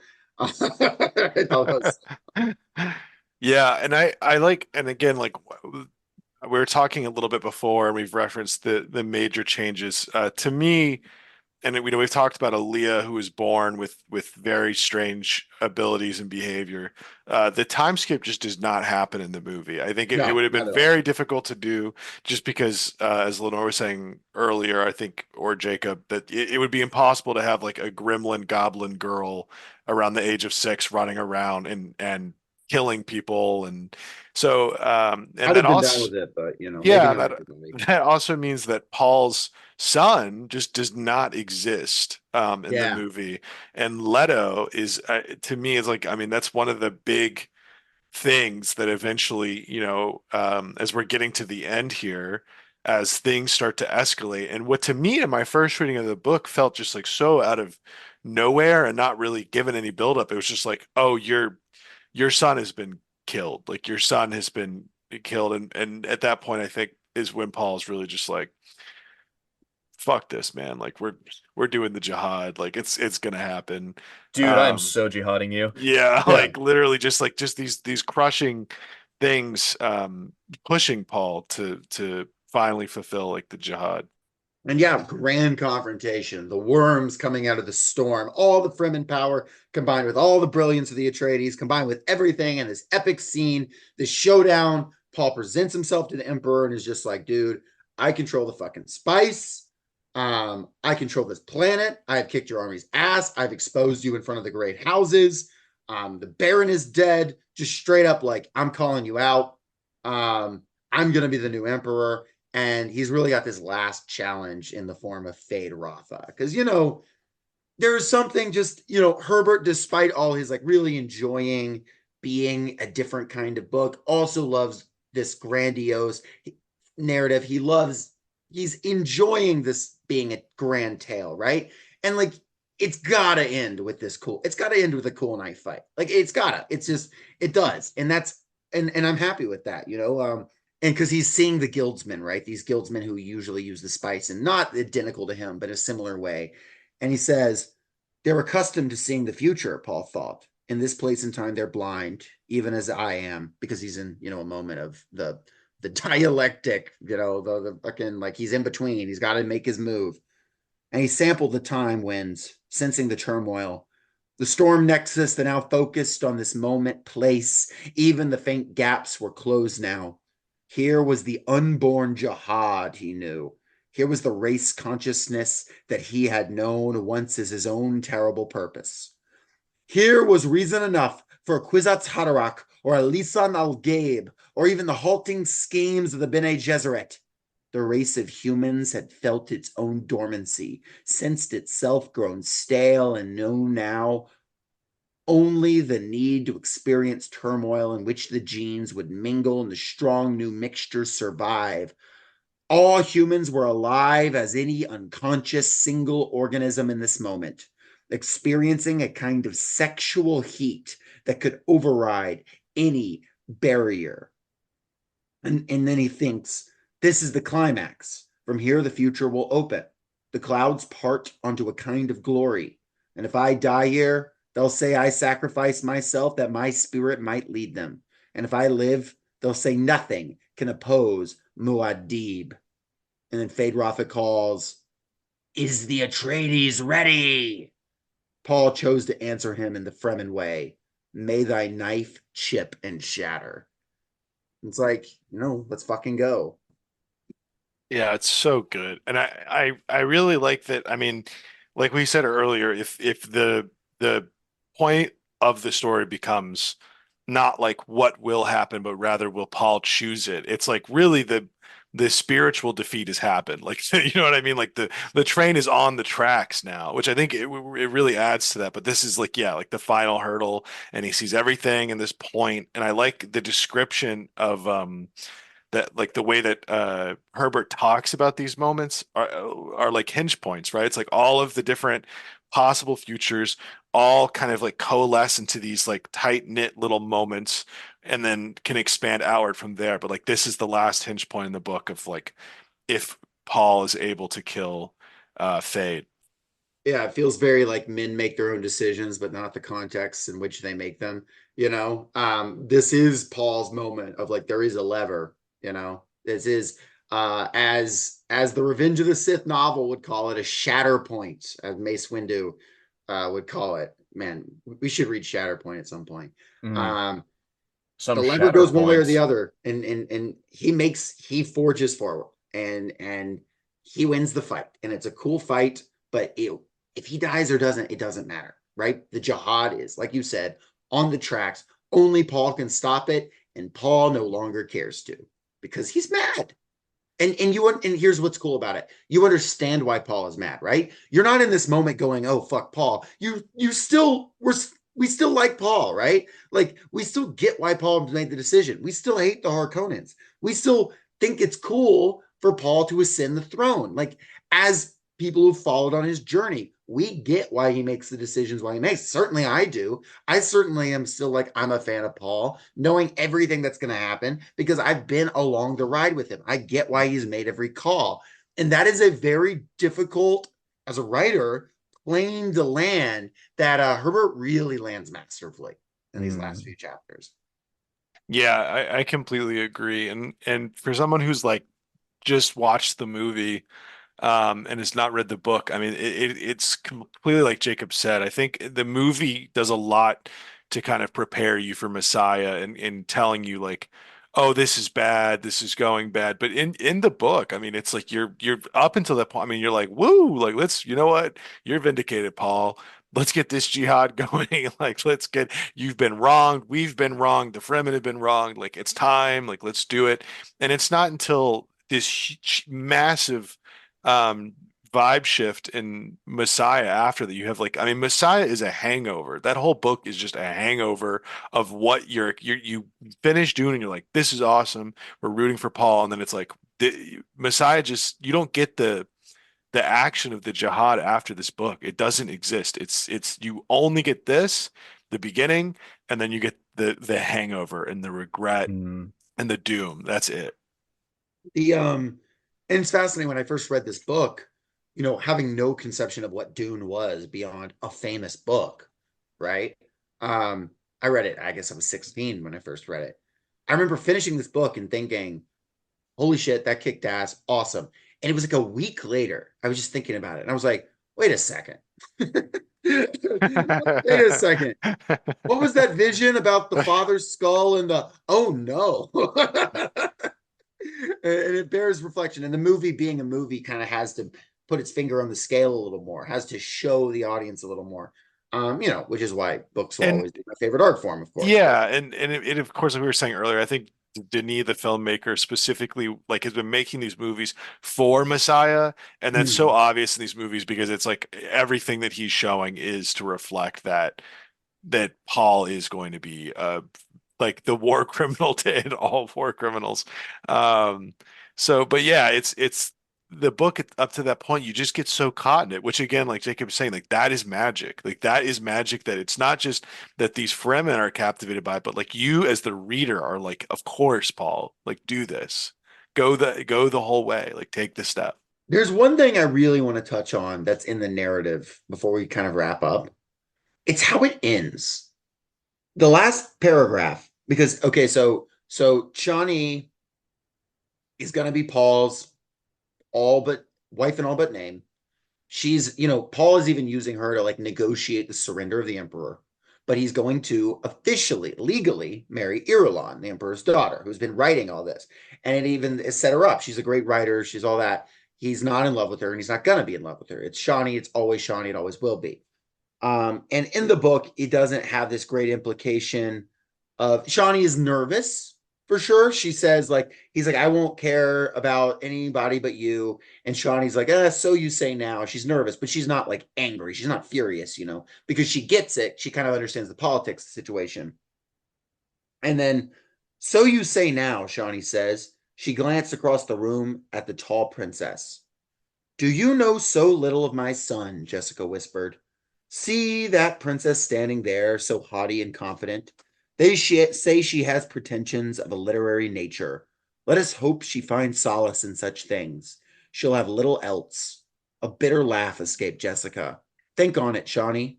That princess will have the name, yet she'll live as less than a concubine, never to know a moment of tenderness from the man to whom she's bound. While we, Shawnee, we who carry the name of concubine, history will call us wives. Mm-hmm. And it's interesting, but what a strange place to choose to end it, right? It's an odd choice. Mm-hmm. And that's it. That's roll credits. It's such an incredible ending and such a massively different approach than the movie Oh, yeah. to ending the story. I mean, specifically Chani, and like Lenore was saying, I mean, I appreciate this new version of Chani. But it is really interesting to end it that way, really highlighting that it is these central forces in Paul's life of Jessica and Chani that have like balanced him and set him on this path in Mm-hmm. different ways. Um, but yeah, tremendous ending, and I definitely one of the lines that just, I mean, that ending, it'll stick out to me forever. I think it's so incredible. Yeah, history will call us wives, because again, it's there is that disconnect between the frame story, between the epigraphs and what we see play out, right? I mean, as we may have mentioned earlier, Jessica was never married to Duke Leto, she was the concubine, and he kept that possibility open that he would take a wife specifically as something to hold over the heads of like any potential enemies in the great houses, right, among the Landsraad, like, oh, I'm this bachelor who has this concubine, maybe I might be compelled to make a marriage alliance someday, right? And yet, despite occupying this lesser position, Jessica ends up being one of the driving forces in the forward movement of this galactic history, in the creation of Paul, who was the one who shortened the way, right, who forced this qualitative change, who shattered these contradictions that have been building and building and building to this eventual shatter point. And indeed, in history is not necessarily written by victors, it's written by writers, right? And the writer in this case is Princess Irulan, right? It's somebody who, in chronicling this and in occupying this otherwise privileged position of being somebody who has who sets the narrative, is ultimately puppeteered, and controlled by this motive force in history. Yeah. And ultimately, like, the grand woman conspiracy worked. The Bene Gesserit got their Superman, right? Jokes aside, like the Bene Gesserit plan, at least to date. Now, Do they fully control Paul? No, not exactly. No. And No, they take a No. huge L for the for the foreseeable future, for the next like 2 to 3,000 years. yeah, They're like taking it a is An an big L L L. for for them in Lisan the Al sense of Gabe. right, like yeah, no, they do not control Paul.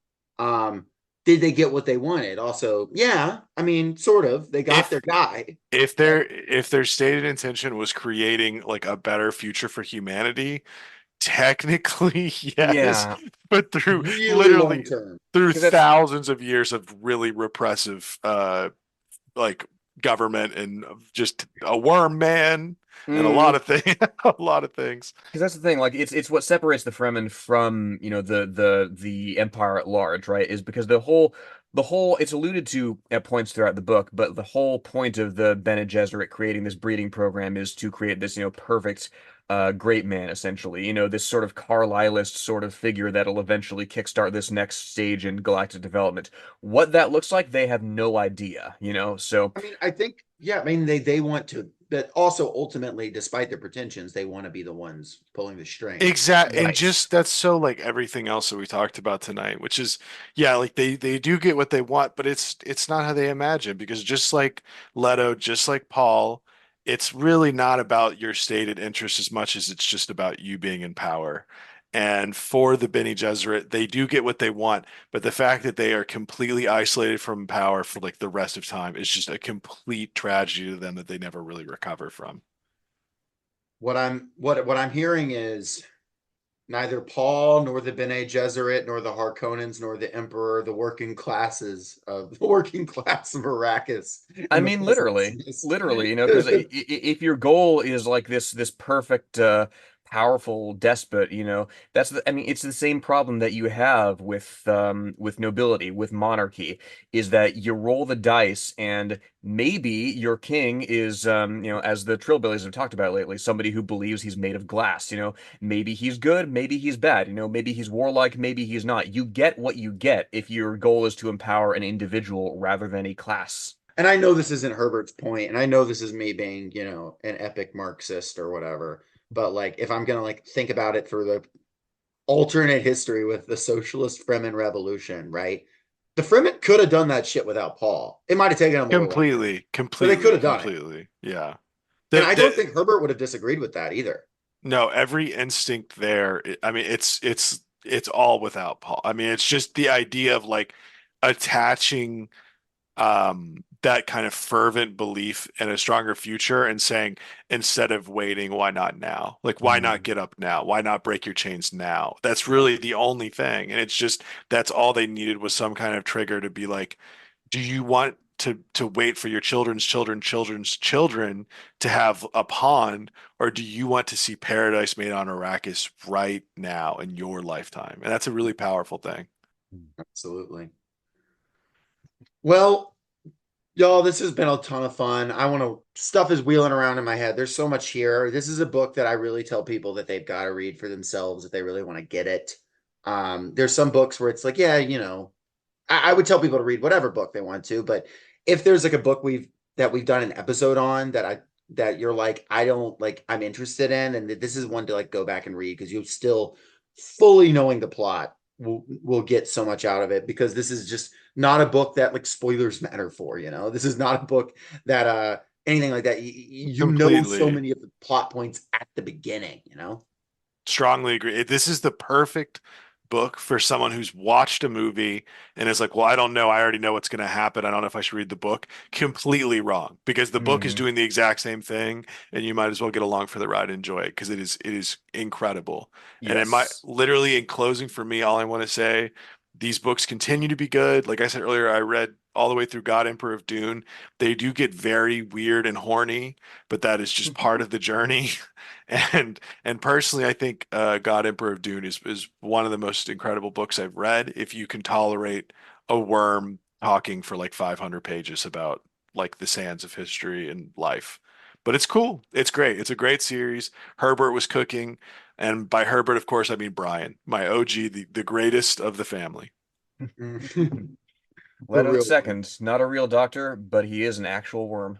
Well, folks, Once again, appreciate y'all listening to this episode. And as always, appreciate you, Lenore, and appreciate our guest, Trent.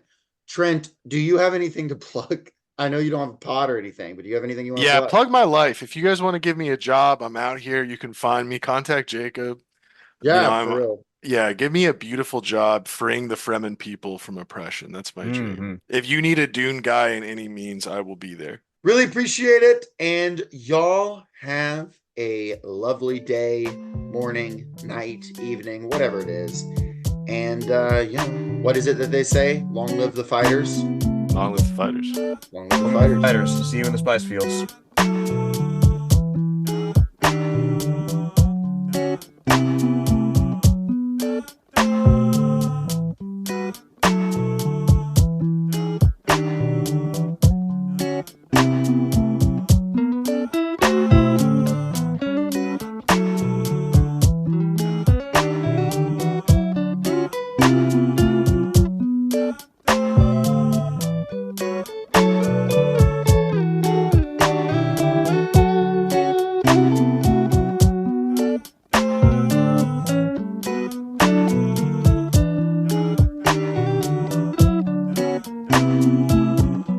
Thank you for listening to Socialist Shelf Radio.